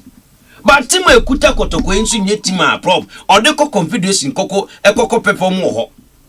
Enti ye Kotoko ne Hearts ne du ba bia si anti o masa na se anti ase se ye ni ye ani ye place ekuta yen any ahoɔden no Prof yɛ de kɔ confederation and the kɔ Champions League cry yɛntimi nkɔ nkɔyɛ nti edu baabi a ɛse ɛsete back yɛnhwɛ adeɛ ne ampepa yɛ tim ne yie ne yɛtimi akɔ. It happened MTN FA Cup final ɛwɔ Legon Prof yɛhu yo the performance of Kumasi Asante Kotoko na nya dia na ɛsɛ Kotoko kra wini that a cup match MTN FA Cup no twa mi na yɛ hwɛ boa a golden kick boy super game ɛwɔ division 1 and are going to make it so say wabɔ saa game no ɛde atia Kotoko edu ba bi no kana man what ya say why say Kotoko winning that match and aside the dim ye hu say na ye team no a de so oti FA Cup na nya Kotoko oko Africa na ye hu ye performance was bad abysmal amfa so ye Kotoko na house no preparing towards league matches preparing towards league preparing towards FA Cup and preparing towards some person of Africa no probably ye hu okrodua im ha enti mapam ne de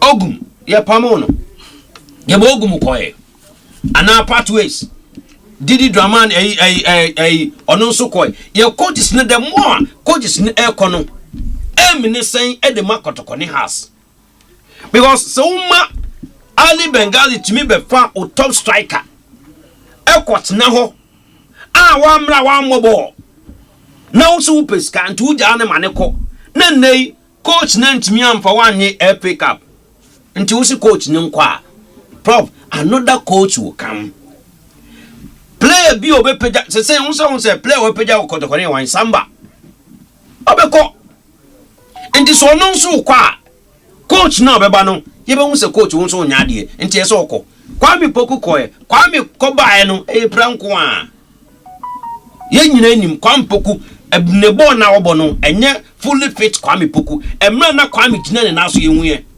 abetamu ogina ne naso ye hu ese abetamu a assistant coach kan ya Prince or see players ne du ba be Kwame ye blame on because so pe honam emre ana bona aduana stars e body tia Kotoko a enu a any goalless aduana de penalties eyi Kumasi Asante. Look at the performance of Aduana Stars.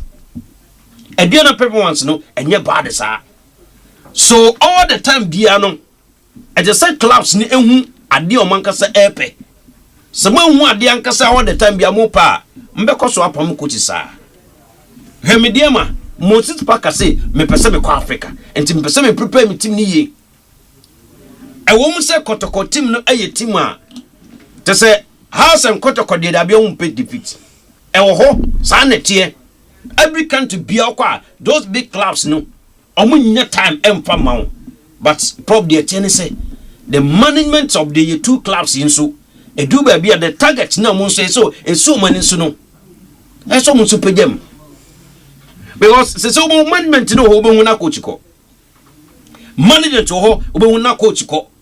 Management ho be hu na coach ko. Management ya so na fa coaches you.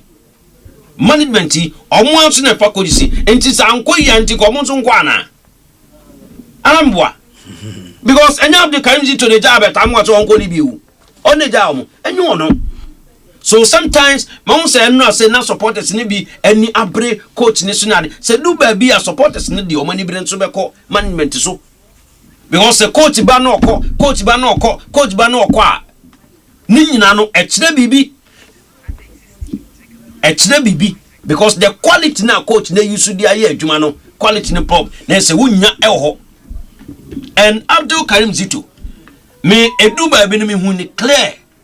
Say no matter what no Kotoko ne has the way abesi ayo obo no se uyo obo saa obekọ na mfa ye wo kodwem ha ai mi ankasa me nipa ai coach David Duncan Kotoko yo obo yesa o to bi to mu saa coach kasa ma won say yes coach ni wakasa na wie no na enyade a ekoye edema no ai Karim Zito so Kotoko ono so yo otugu mu saa obeka so tuku anesa so me say but wo be wie no material na ho ani akande a obenya dia ya adwuma no obedu ho no na wo twefa obo and team like Kotoko ne has folk omunya time a hwe didi dramani Didn't do a man on the coaches nadio.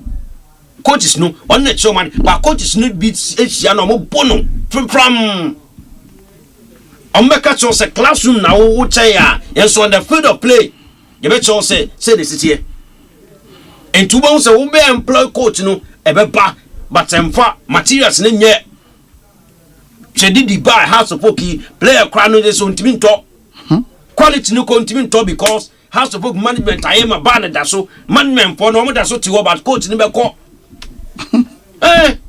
Management I am a team top player, but who coach no? You want to say, and I also what you have to know sign. And now you are so a human met me, many dear bro so cry, but to be no, not a boakum and fat. And I am too kind to pay the performance now, no coso cotocono. Supporters need or Mudiani so there's a year. Say a year and one no. And still there will be a presser. Also say Karim to a yin work him. Say once a presser babano. And your coach view presser babana a call management so. Because we a management member, we are IMC member. Mr. Sanya Biano also contributes in saying a dear one say a coach Kwasiapia. Look at the Jumano Ewo a Sudan. Or IMC member or Kotoko. In abundance technically. Or ye brilliant and assemble experience no expert. Ewo IMC the chair will be and to see a copper coacher or no corner need anybody canfa. Sign you be an obey me. Say one corner and concopano. But oh yeah, Jumani Ewo Sudan. But Oban and Kotokona and Koye because and no more be a say Dukuna Quemino. Probably don't get it. Unya. Inti si Kotokone house no. Probably aim a kutomono. Sir Oman Sang city up. No management time here and young Juma. Coaches never bossa. Ombesanko. Coaches never bossa. Ombesanko. Coaches never bossa. Ombesanko.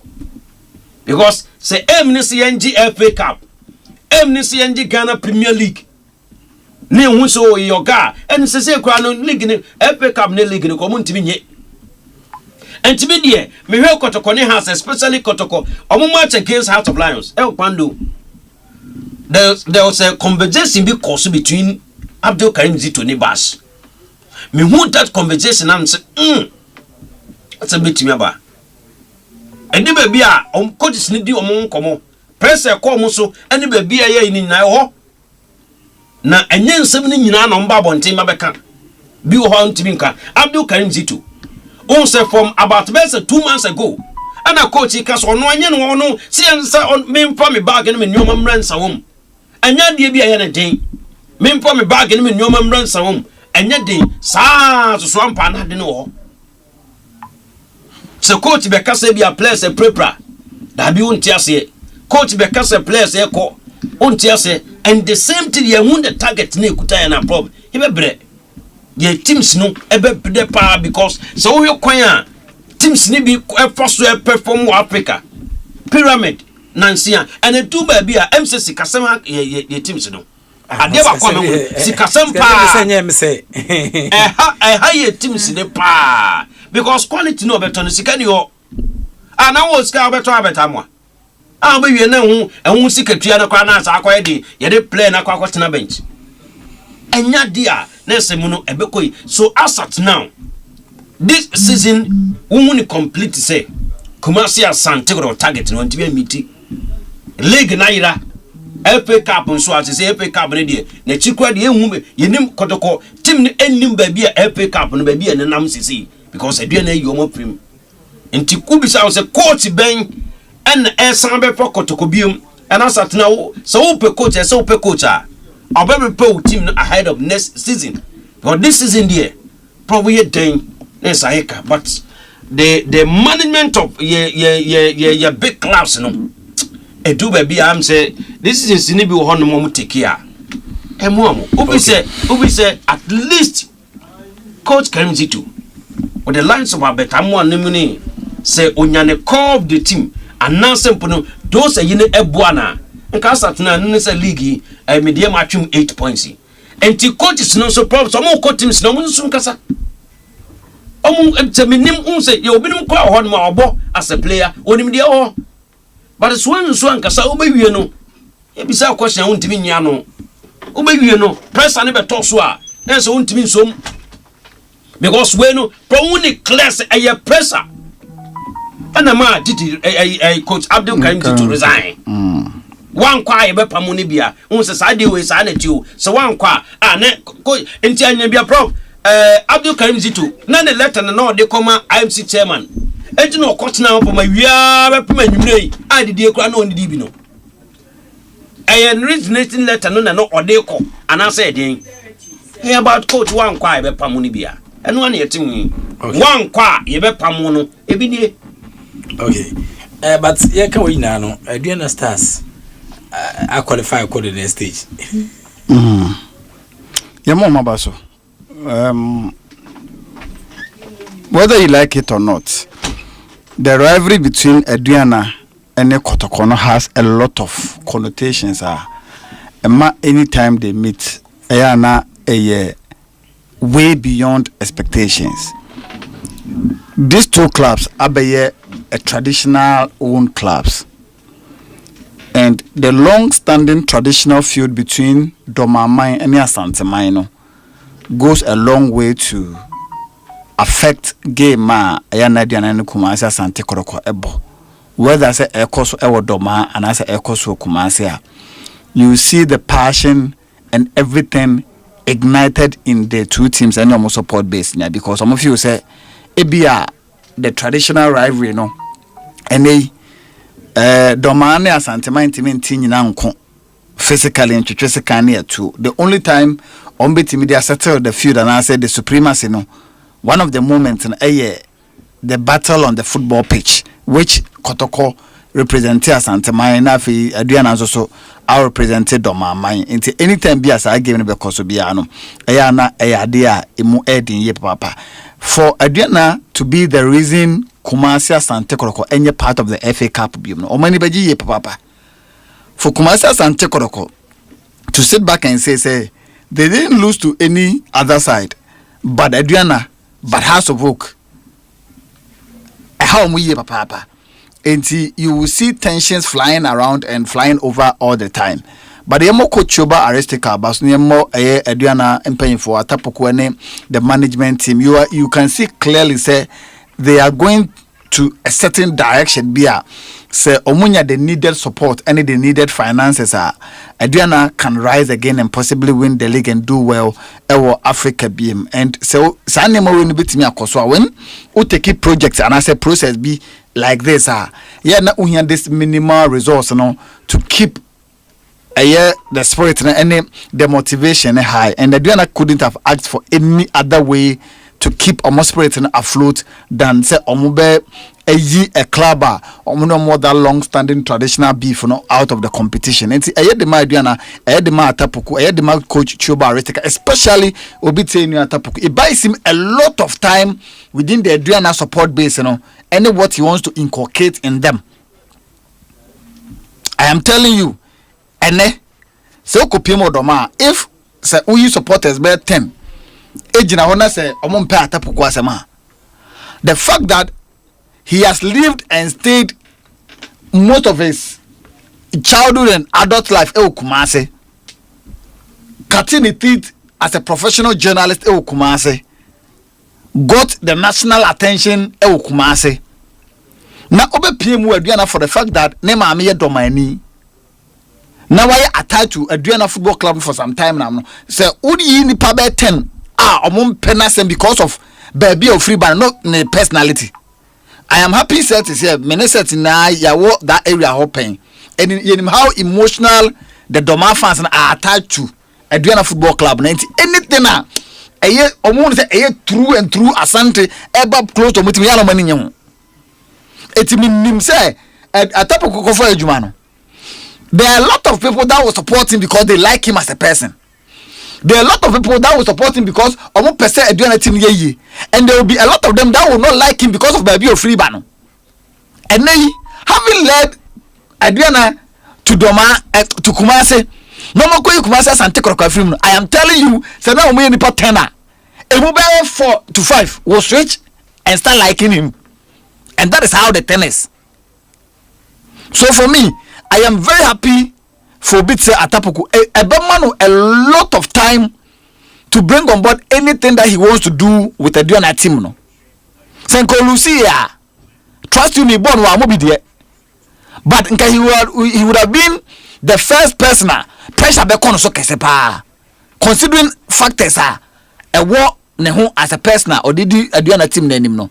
Enka pressure be kono so brutal. And you would have gotten a nipa bia.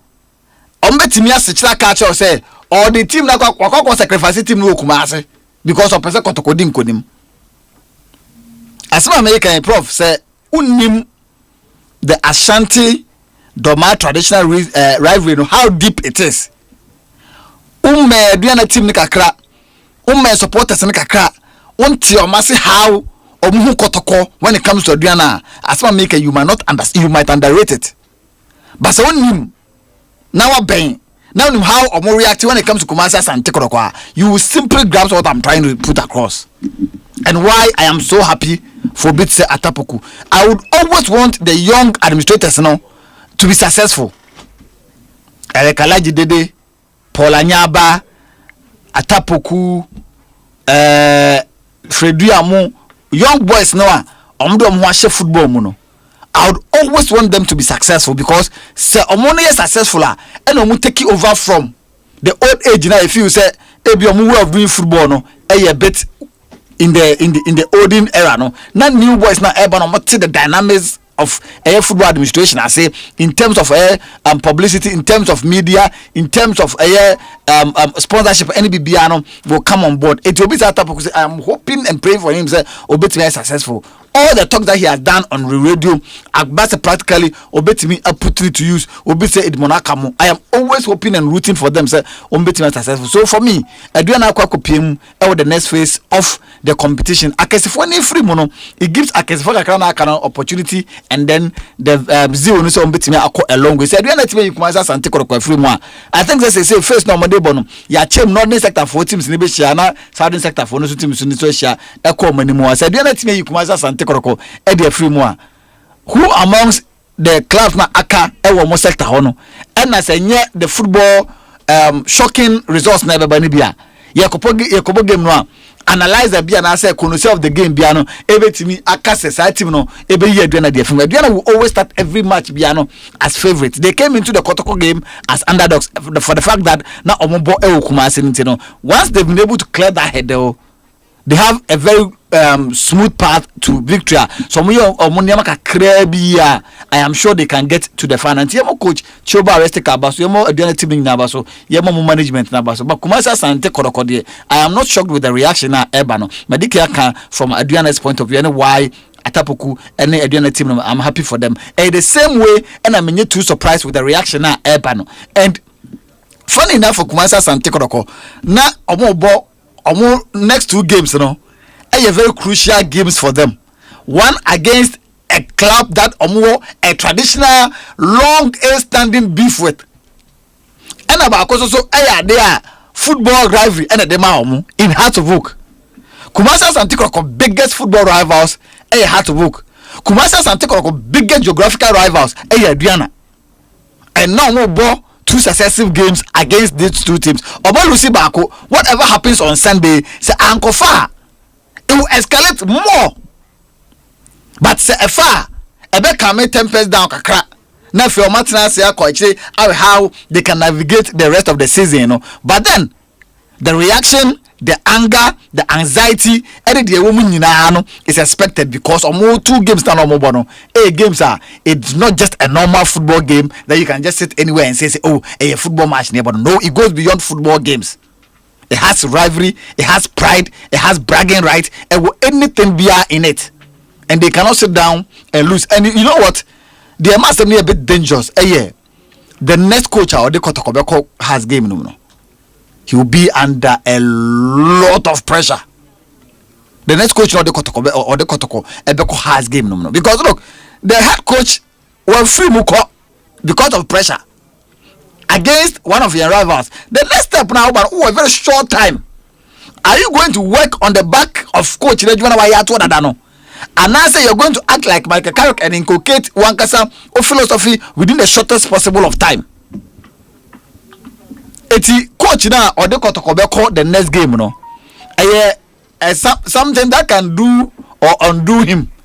Trust you me, says our coach to me share against Asovoka, whoever it is.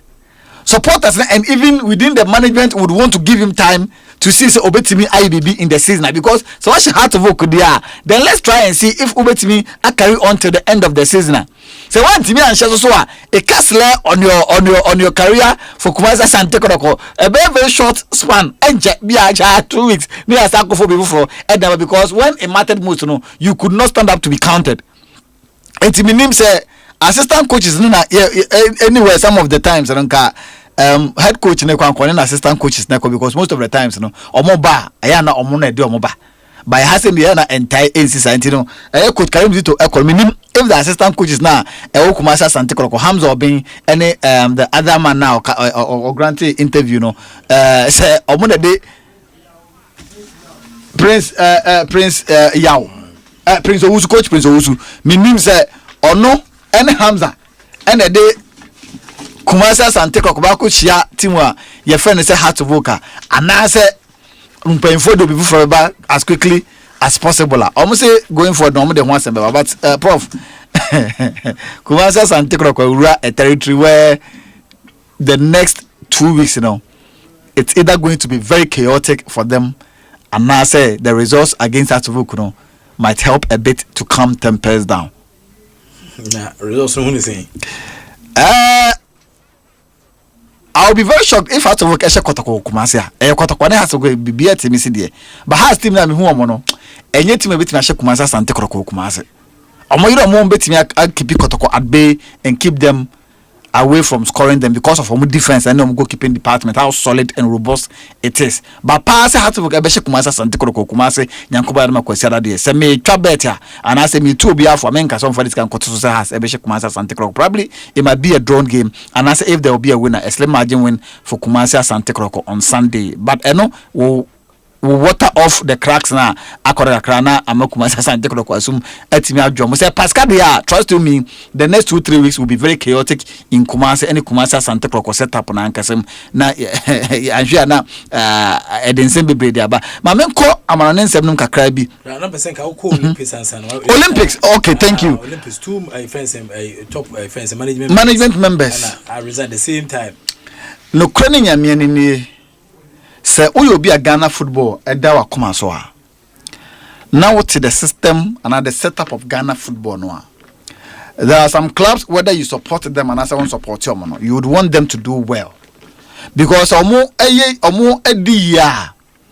it makes promoting the Ghana league very easy to do. One of them Accra Great Olympics. Anytime be the Ghana Premier League they come with certain aura, certain dynamics, and a certain attention be. It is quite unfortunate say we have not been able to maximize publicity that the clubs like Olympics or a league anymore when they buying. Hard to work Olympics is always a big rivalry. Regional derby. Enka yechweni yeah. Yebetime nyeska bebre e dia free because obepie mu Accra say ya. A chunk of them, especially in the Ghana communities, so you have to book near or Olympics and it's just like that everywhere. Even at where clubs could do down crampono, they still love their team, they still love their club. Just that omuni that energy now or they support the team visibly, but they are still Olympic supporters. They are still hard to work supporters. It's a club like Olympics. You would always want them to do well. Omoba league Omo Division 1 league log now. Olympics is gradually getting down to Division 2, which is not a good thing. And so when the Pamienua or Marizane Noa, Arekala Gidede from Karela, Emma Yasinina Ehuno, a movie consumer. He did a lot of good work and son of Nejumedi. He's one person that has even been touted say Heart of Oak Adwuma one day obetime because anytime be has Adwuma be vacant no only Heart of Oak supporters for din koma bebrena no wants to see Eric Alaji dey working for a team your friend say Accra Great Heart of Oak and so only din koma one he has a lot of knowledge about in football especially the Ghana League he has a lot of knowledge about it won't even downplay for bit say Kujo Fiano there Menya sure say somebody who needs introduction in our football having worked with Ashanti Gold or Kogaka or Juma or other clubs or Juma up at Jinidi or football no year papa or a lot of experience under his belt. It will be say a day nebesi all of a sudden on the same day 2 powerful football brains are a system and the Olympics are Juma no majai. There might be something in there that the board needs to answer. There be a mechanism you can have the finest of brains, but on one so man create an enabling environment and farmer what you mean in our best a woman so that I know how to interpret the dialogue for Obia one so that anybody to understand becomes a problem. They might have the idea, the experience or more plans in their head, but say club be if in the boardroom never because that is where plans are formulated. Then more administration will execute the policies and then the dreams and aspirations of the board. Just that when you are making employment be as board of directors you employ people or more idea any or more su any or more align with also thought any or policy formulations what formulating or say the execution be easy the amount. But it looks like almost all the time, club management, any board no, it does more dreams or more direction airline. It always there seems to be crash somewhere. I won't be too much surprised having studied Olympics. Any money man say it's either lack of funds, lack of direction, and that's a crash of power. Where you don't know. But Obi would want to control things from behind the scenes whilst your face is out there. Pressure be about also never, but the decision makers nankasa etre. And knowing Eric Alaji today, he wouldn't want to be quote unquote a puppet for anybody that or nobody is any munyam at the age. Or Kudofia so is the same person. Onye yes man asem. But clearly, Prof, Olympics lack direction. Olympics lack short term, medium term and long term plan. As a club no dane akokoba na wejano ti akroma bia betimi amframa bia bona na dene number bi opebia. And one of the clubs homope manzo twen pa. I am sure when there's that crash of power na din to salvage the situation. But then the people that matters most at Olympics should make sure say ombetimi as salvage the situation at the Olympics, because for Eric any Kujo Fiano to live there, then in the football circles one beam now Kofanaba you can trust him say obetimi adwuma etimi at the amount a very unfortunate situation. But one club I wouldn't want to see go down said the lives of 11 wives more any Hazakes any Ebusuan drafts at some point no money nam division 2. I think say could be so be United any for quite say almost in nam division 2 but which is not good. These are traditional clubs we grew up knowing and following a league. My that nostalgic memories in our heads say can't Ghana football make any reference to old system and I say the old Ghanaian football curriculum. These are the clubs that give us that nostalgic memories and so that's sorry. Now you say in nam division 2 ho ba bia ya na ha say Olympic say be United any bo fakwa Premier League nim na omo bo bofo any be local derby na Prof who here promotion bia match na nkasa ton ne ho say be any bofo Ghana Premier League nim na sunya Coronation Park and I say be kan Theatre Park na so yes be United any bo fakwa Ghana Premier League match week 7 sunyane sa match no we nsɛmtwoni anase we bi unhia any energy to promote that match na nkasa aton ne ho. But as ya tena se ahwedin ama omo a naturally competitive ma adwuma na yedin dia ma adwuma na yemre dia ma ye ne nya no they are all folding kakran which is not a good thing. They are trying na mamienu ni nyina emfa but ya so answer Prof. I can always say yen ye football na ye no kromande the community-based clubs will help the football to thrive better. because individual clubs no omunye community engagement be to send the club no to the people. It most of the time no yeah na krone man feel say oh team we dey say any person say dia on fana dey. But so wo be o obofo o 11 wise o ebusuan drafts o hazakes sa traditional teams in Olympics mo na come we football no more. There are clubs that amount for feel say we ye di try me fruma aha na me wo nti anytime bia no say ye kan ho asema you just have to ignite the passion keke na nka amanipa no na kuma san ba be demu biem. But yeah sure my traditional ones ni na for the individual own ones so they are not making the right decisions, they are not plugging the right plugs at the right places to make sure say almost wetin ya dey ni and omo kra so no bebre no ano common boys na dey bobo no nti no enema bebre na ekoso we football no. Look, we should, I think if there is a way we can go back to ignite those old rivalry clubs now, it will do us good. With a blend of that old traditional clubs, you know, any a year newly individual owned clubs on Kebiti. Sometimes look, we can even get these clubs into the system and get a scaffolding to buy them, but they are still attached to these clubs instead of being a bit. It's quite unfortunate. Say Olympics go through this problem. I'll be very pained. Say yes, and I say Omo Ankasa Yom Hunomko Division 2 be probably coming back on a bad because the individual owned clubs, they are getting themselves connected to the FA that a massive person gazon be or more heading. Okay. Okay. Me enko supporters chairman de Bakumase Asante Kotoko. Solomon Fusu Ariho. Enwesana ono so supporters no omo reaction towards ne asi. Chairman Mwajo. Yeah, governor. Ibajo bia bokode. Oh, okay. I'm say Chebia ne former head coach Ejutwen Kumo no confirm Sampa. Onya former supporters mo receive some message we say mokuma so ade na asina na. Minimum of us. Then I said, Yakuma, so Obia or the Bobo, I just can't come. When you are going to put ticket for the bridge, then probably I'm saying I'm very successful. We are seeing the economy. And one day, Medako is make a travel to come. Yeah, I'm going to finish the can for Makoto and Kobasta. I never found a magic for the one say, Sebe, we are one more than I am, so I was down. And she, need you know both answer. On one sort of the two. Fire able to be of the core of the boom, the football, and the phone with and from then first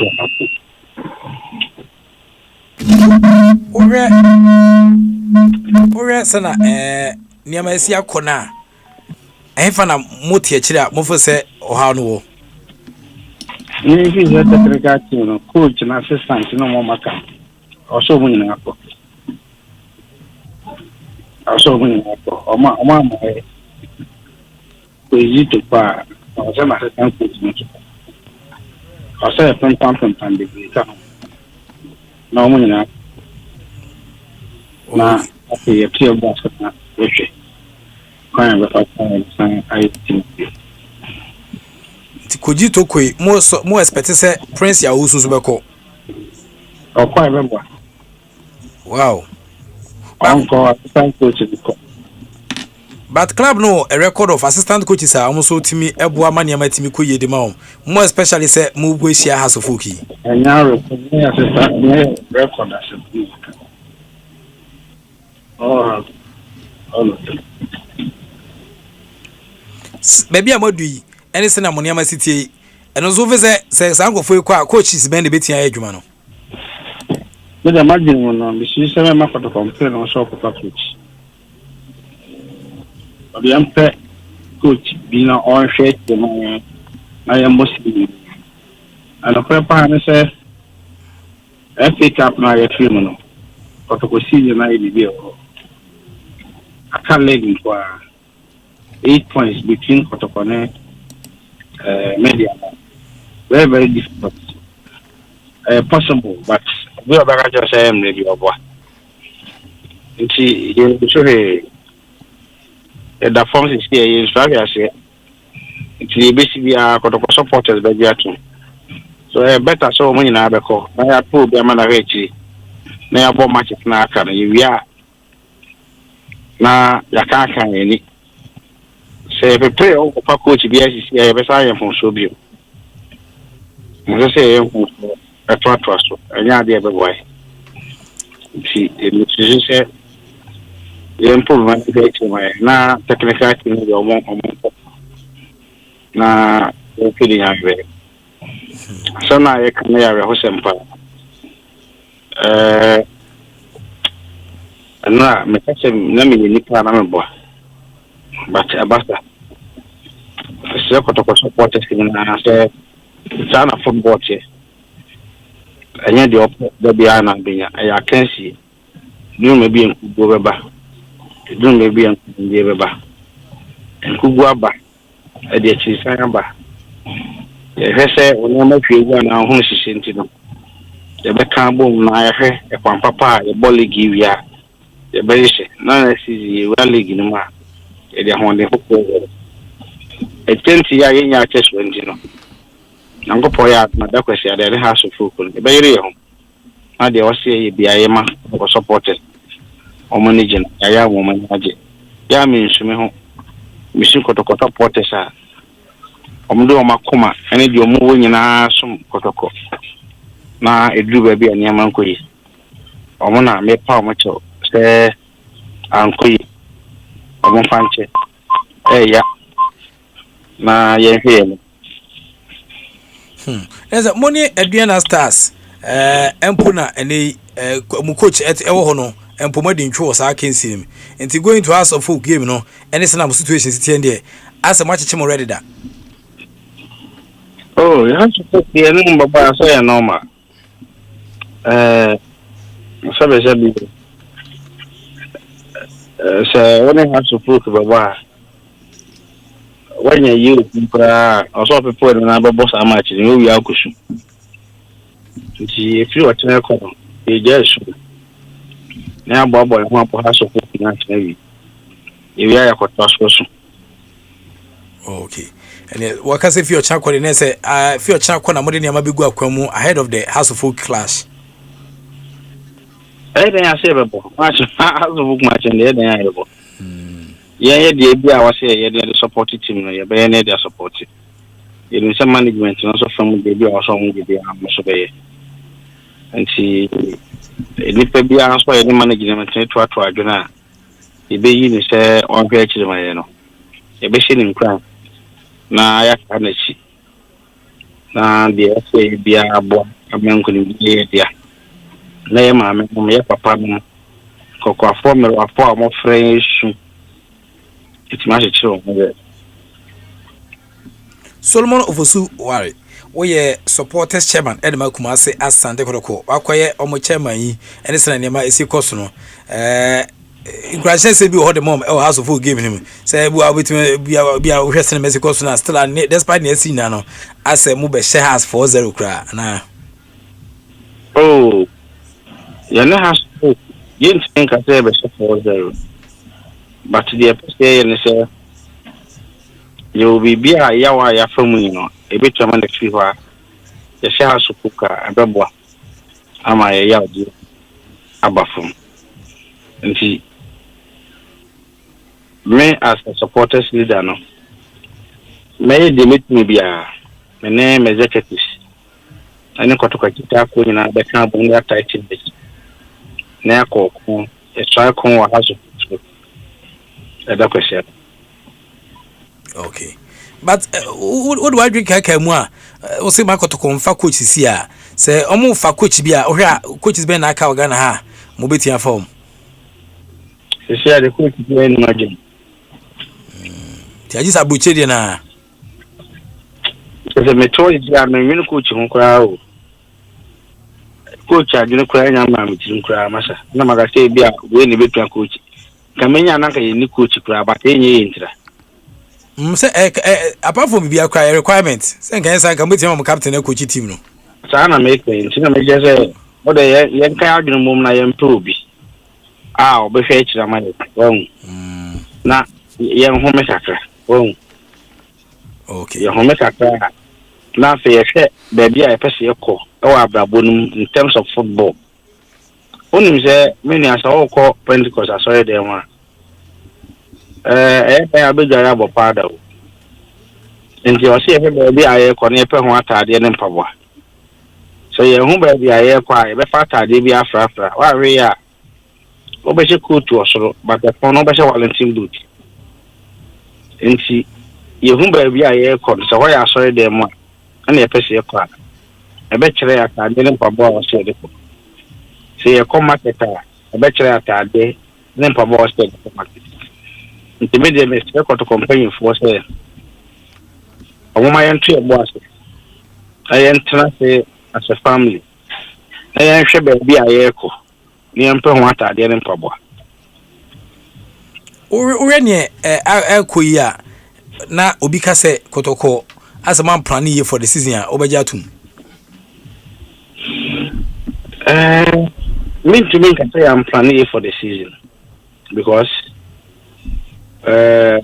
management no apart from the BA no so mo to support technical team no mo ye pre-season BA no so mo ye BA no mo ye start league no ye na so ababona ye bono enye nipa tusuye nyina na beti bem bibia besi BA no na wo se binti esi enti yenko blame obi asisi oyo wa se o blame obi a wa hwe na wa amotim no enti ye bese se odi keje bi yenye bi ha na ye hwe okay Solomon of Usua supporters chairman Kumasi Asante Kotoko yedase ahobrase kwan so anwumre yedase akonya okay enti chairman so na de ne dia abeka no Prof, who say? And a quick, I mean, Mamma, on the way is a can answer. The Omope say assistant coach and assistant coach is tuning in our call. Obitse Hamza Crade, only constituency of Kotoko. What does it? How no the only constituency back across new constituency was exactly and the Juma with some board 20. The Juma with some board or has of crime putting Tino. Besin there are a lot of Kotoko fans who doesn't even like him as a person. It is a case angel be a quite on the Umbejan quine temper, but according to reports, never on a prince who soon never fight Jumano against Timo Fantastic. Or say, I will be very shocked if got a company for any idea of the next coach you want to appoint because time or he call 20 grounds now. Or call cancer answer. I am tempted to believe say now or Martinez one kind of out of the blue. It is something that has gone on. Say okay, the next 2 games the name exactly. And so Obeja coach in the then there should be a successor in line. It is for management in the I am very certain say Omobi ABA within a short period of time no and Ancomodi a year drafting of contract and at the end Emma ABA and the panel Untimi Emma year a Juman against out to work there. That's fine. Okay. And I say no Bruni on being our permit and I didn't diamano. It be away and as stopgap coach, but once I work on say Omumpobi, no uncle at the end or Jitum say almost season has almost come to an end. Or Jitum. Okay. 03022165545 03022165546 0548955947 0548955947 Guma prepare later. Prof Sadia chairman on that supporters nano. And what they are to just say technical team nenya munyina krano enko.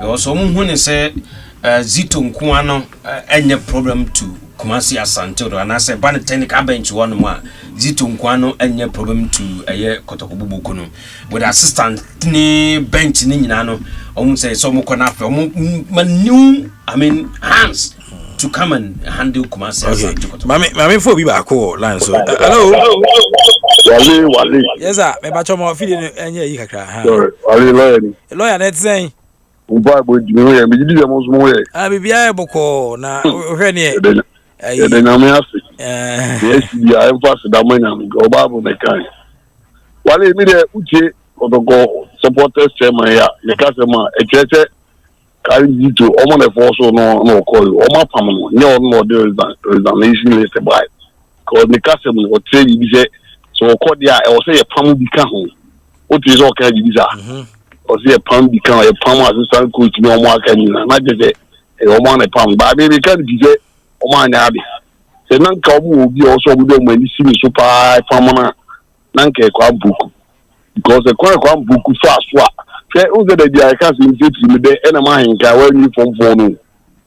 Kwambuku, a black to Colossus, normally good kids. In our bar, a day, Sebi penalty, to be my woman. Who can't fast swap about penalty? Uchane, in general, Uchano about two arches, a keeper, and all them.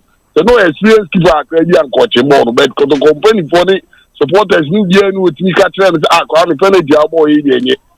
So, in general, penalty now, keeper, and know them no office a golden kids for keeper now. And it's all combo's happening. Or no, be by a man. No first penalty, say, or a zero. I bet they could carry you to a Waka family or buy a for and Kobe buy or do 2 months or buy ski t-shirt. Which if I'm on, so in Kobe. I bet someone or Kobai or nigga come booking on Kobai or don't do my money. You bought by ski kick. No man who's what a man for pressure is this 1 pound. 2 beat said Diana Ashawa. Who's me pump coach and you say there was a penalties. Now keep on our born home or the again like keep your yard in the moon count. Again keep on it penalties 3.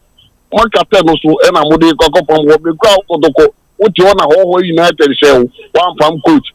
So draw black shell 1 pound coach. A basket free shell. It's again a team can see we and no more draw no more penalty shower. Also pound coach. Now guys will send and get the money. Ekebekuno. Manfosia lawyer. Medase. 0548955947. Hello. Okay. Inti gumwa property. Anti Prof pedia supporters chairman on said the target of Kumasi as Santiago community na but lawyer also the asemabo. Lawyer also the asemabo. Lawyer nkomo bobo e na ehupa. Hello. Oh, okay. Okay. Oh no. I didn't know on. I say, on. Say, that's what that. I say, chairman, you do chairman so I say, and you mean when muja nenya. But a baby, so I say, hello. Good evening. Okay. Olympics. Southwest, perform well from each other Moko House. Omo ko aso me sure pa. O do adwen bubu a ho. What does it? O do adwen bubu a. Me sure Adam me hunu. Now has not got to come out and say draw. Has not got to come out and say draw. Draw. We die so na say oh. Dem wo dem dey aka. Okay. Tu e be na die na de hu wo da yim. What does it? E be na die na de hu we wo da yim. Okay. I'm fire draw. Okay. For the start in the bench, no. It's 030221655, 030221656, 0548955947. Hello. Yes, I'm Pachoni. But yes, a big deal. Because I Congo as the okay, big deal, okay. But I saw him tap on your ray. So that's so free. Yes, you're got to go. I don't know. Almost a year into. I'm near the enemy. And it's a coach, you know, go far for flat. On father now, consider international has because I had my Kotovo. Not 7 4. Ometin near Cabeshe, paying 1930. But I'm not coming. Come on. Okay, Mr. Sepa 03022165545. Hello. Hello, Prof. Good evening. Yeah, good evening. But Danny first light. Danny first light is saying.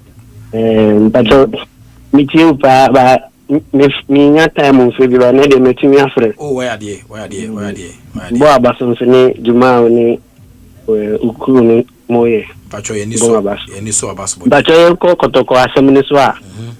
Say Kotoko, I may see members, no, I'm waiting me a palm coach, Karimzita. And yes, I am seeing almost a time home. And a prof on me adding. Hello. Because coach ekura prayer bowling or she goes mano my leg no or improve koneni. Muko ball cap tournament amateur prayer no. Prayer no so call ya onti yanko bowling no kotina bench even leg match kwa Mobi. Amusi ombra back or back utie story anko for the bar. Amusi a better moment to me and meet your standard minti because of former there. Now we blame coach. Because boy no nka leg nka kotoko we ni any baby akotoko abede. Nti I may see memes no. Omo so esi sack the way you coach now, I say omo so sack because the omo ya no fa so be so. Okay. I better more akoba any performance article. The same thing kwampo ko mra Dr. Ogumwo ono so ball again do baby ano so omo man ko me kwa no so perform. And na man akwampo ko buy any performance is article. Menes na mpenifor no omo so yen sack and I back coach inside no so I am Hamza Mbe take over because Hamza or only boys relationship ni good. Nti ebe ko here man. Okay. That's it. That's me that's ba. Ever last one hello. Prof. Yes, I'm Bajon ni. Arafat Obiani. Hey, Arafat yankwe. Mo bojimo, Mr. Mupa, onugo mo, enu producers na. Alaji Abul Ami, o monitor show no. What I say? Oneni bagausu. Ya Mr. Muna. Master, sorry, Prof. Bibidiano no yankwe.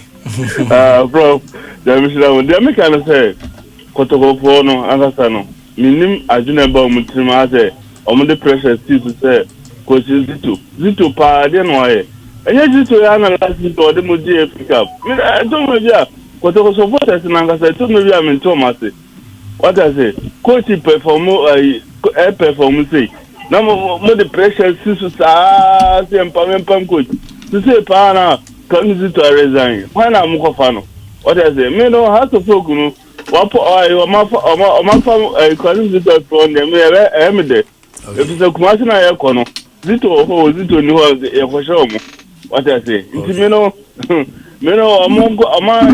omo to mo ni amayi na ko Zito a resign dia na se nyakupo bo Sunday dia garipa na di ania ebe fra di gu omo fufu no mama omo amunti ndi fufu no nti say we are supporter in Yankupo Boa Sunday.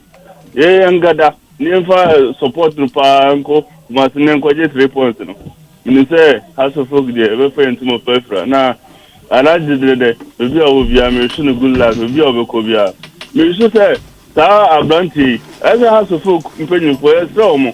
Alaji de o ni je bebre o ni ti obetimi da boa ka no. Oh, unti mo party na she baby. Oh, House of Folk management they say any management. It alaji de wait ma e be wura House of Folk. Ala ti ma be bo House of Folk. Na bi jan ko for mo team now. Omo district team na. As a team nka no. Me da nya Mr. Master. Me da se pa emfa so unse kuma pena so mo bra akwa busuansi mu a yeyu mpabo ne de kutafre so ana abi mamu ha so pena o na ne masi kwa ho ye kutafre so ho ene ne kasansa ana se otimi de hwani tibi so oko tafre na wukunu no ana se ope bi afa no so ope bi afa ana se it's only in Africa talk to cockroach before killing it ana se where are you going okoyin you die today and you'll be Africa a brutal had Ghana my motherland and also Edia New Towns on go rise baby Angola will be a New Towns on go rise New Angola we CEO of New Towns on go rise and I'm ambassador for New Towns on go rise say wow say New Towns my say my jet so boom di kokoye no that's how you use protocol say so no go na no me shake ko hokoto bi keso di protocol say chairman keso ka aduane ne ye kama papa mo hu say de mo hu ntia wa yi hu as ambassador ambassador efete Efiti papa. Environment the cry very enticing. Environment the cry very enticing. Sound drinks be stores ni mo. Oh, waga chini wo ho. Come. Waga chini. Professor na ya ambassador. Enti say do we and who the prof I ambassador. Come. Too much. Angola too much. Enti baby Angola New Town Zunguru I see you bia no. Ya chia enanyumre o baby a wo bia no. Na madam fosofo bi nso bo no modern na ohwe omudwumadi a omudi a ebe se so mo ko so amfa pa bonta echi so na em say asoy no wam say mosquito ubi so on fe ne Yawo Kingdom Christian Chapel International Yawo Kingdom Christian Chapel International YKCCI what I say ho ana omo na ohwe edwumadi a omudi a na say omo eya de I just say omo enso ebo homodin etoto ne amasebe a nipa ebinya enkwaje na asetan so etimi akoye ede amom enti bebia sofo panyin eye Samuel Boatin sofo panyin Samuel Boatin Prophet Samuel Boatin ewo bia Prophet Samuel Boatin o shenkombasa hu ade te se Francifo no so Francifo mu akire enti hu they see far away Prophet Samuel Boatin way too much fantastic evening enkoma babibia osua wutie bia entino ne abano no osena ne masi koso udi bia ba na no ru bremen so ene ken step ese we kese no mu go mutie ese o ya mu di amompon nti ese ne ma ese koso bia no ru bremen so bia ru bremen so sua send message ne jai voice message na voice message me dia boatie we bremen o nti sua send ye wo send ne ma ebisi akwati se no dem enso abrochire nti se no dem so e chia pa bia wo bia ciao. Say good evening, Prof. You said the second coming of air coaches only Victoria Pozo successful in the second coming. Onga from Medina. I say Onga say mekai say apart from Victoria Pozo second coming biano. Enya dia papa I was na nema AC kon tino over second na why careful. I was na nema AC kon so coach J Sapon abom komo bi tin komo no. Boy be a friend say Sammy Scott. Na Sammy Scott boy wadi 9 years old. Na or a fan of Newcastle United. Na oskepo a school. Na on my parents every school ho on omoje permission. Say on na moba no on be school ntiapo oyare. Na say Newcastle forward board na akwagina mu na mu no TV so. Ano mu no TV so nti school no issue statement. Na almost say dear parents, please be advised that Sammy's absence on Tuesday, January 7th, 2025 no will not be recorded as unauthorized. Nah, I said this is because he was seen on television at a football match in London. Please contact us so we can discuss the matter. He revived. I must say he revived football. One goes good, no revive football. Oh, UK. Tiboy Nasema, and also Abeni. Oh, UK. I just say I give baby. I just say yeah. One goes school. I know yeah. One goes school. I know the country Newcastle forgive. Oh, you media omutino. Yeah, banono. Mosquito so jamani yare ewa the reason nema is a course I'm say we keeping Friday 27 February 2026 ewo kowu efa etu big room kowu etu big room hona eye omdi we keeping ebe so na Saturday 28 February no and also omchese deba ewo eye etu big room ha ana ebebo deba no na afi so kwa no omo ede ufoso na pem so memeda 28 February and also ebewo so by the New Apostolic Church omo na be sa hyehyɛ so nkono na omo ede aboa na ukom hwese na setan ina AC kwa na se mami ye friend no eye amasewa na so ba panyi Felicia amasewa enti oba panyi Felicia amasewa nya 68 years oba panyi bama wu ekitade a enkwanti nye wasema kwenkuja kwese tekrema sumuja yamene bini apibia guse pie ti abusuafo kyese eyeyo no sena hyehyɛ ni tie no wɔn sɛ so bia bejom ɛwɔ sena dwumadi ne ebesi akona afi wɔn enkata wɔn de hye wɔn dɔfo wɔn hema wɔn bibia akyi na wɔn hwɛ mbo ama nema entinkwenti oba panyi Felicia ama sewa ana aka nkyinagui yamane demini fadi ɛwɔ ɛyɛ awrehosema ɛno so etimi atɔfa mitino media no esi ha ngazi ade pa we say good evening Prof. you are the one of the best people in Ghana. It's your boy Omar Bongo, CEO of God's Way Aluminium Works, glass windows and doors, smart. And you also heard about Agbogba Cemetery, and also the message kakra etian samba na osebonsu ana abai na osebonsu na abai what I say the Nazarene of our time yes na nema esia koso a ono na Yesu di na kasa ono nim nana yemo adwo me yuzu ye dia bokode Yahusha na dumti ye boko say weekend na bibia ye bibia da ku boni bi enim okay say papa no do ho to so a ade nyina di bo na wi oye na o ka ho okay unya nukure nyankopon no a na nukure edo okay it was edina kasa ede Yahusha okay Yahusha Jesus now say eno as a say preko asase so preko Jesus Christ yes Jesus na asase preko Jesus na asase so preko and Christ na the Christos so eno so ye 66 edozo ni 66 no 66 edina kasa na Yahusha to bompa o Yahusha na be bompa na obo say tadi Nana Osebosu coming up because next. Jesus is a Satan. Nana Osebosu coming up next with a hintasem. I was saying now too much. Revelations on the ban. Now the beard mosquito prep me say me fan Nancy. Yes, and some na me cano. So be bet me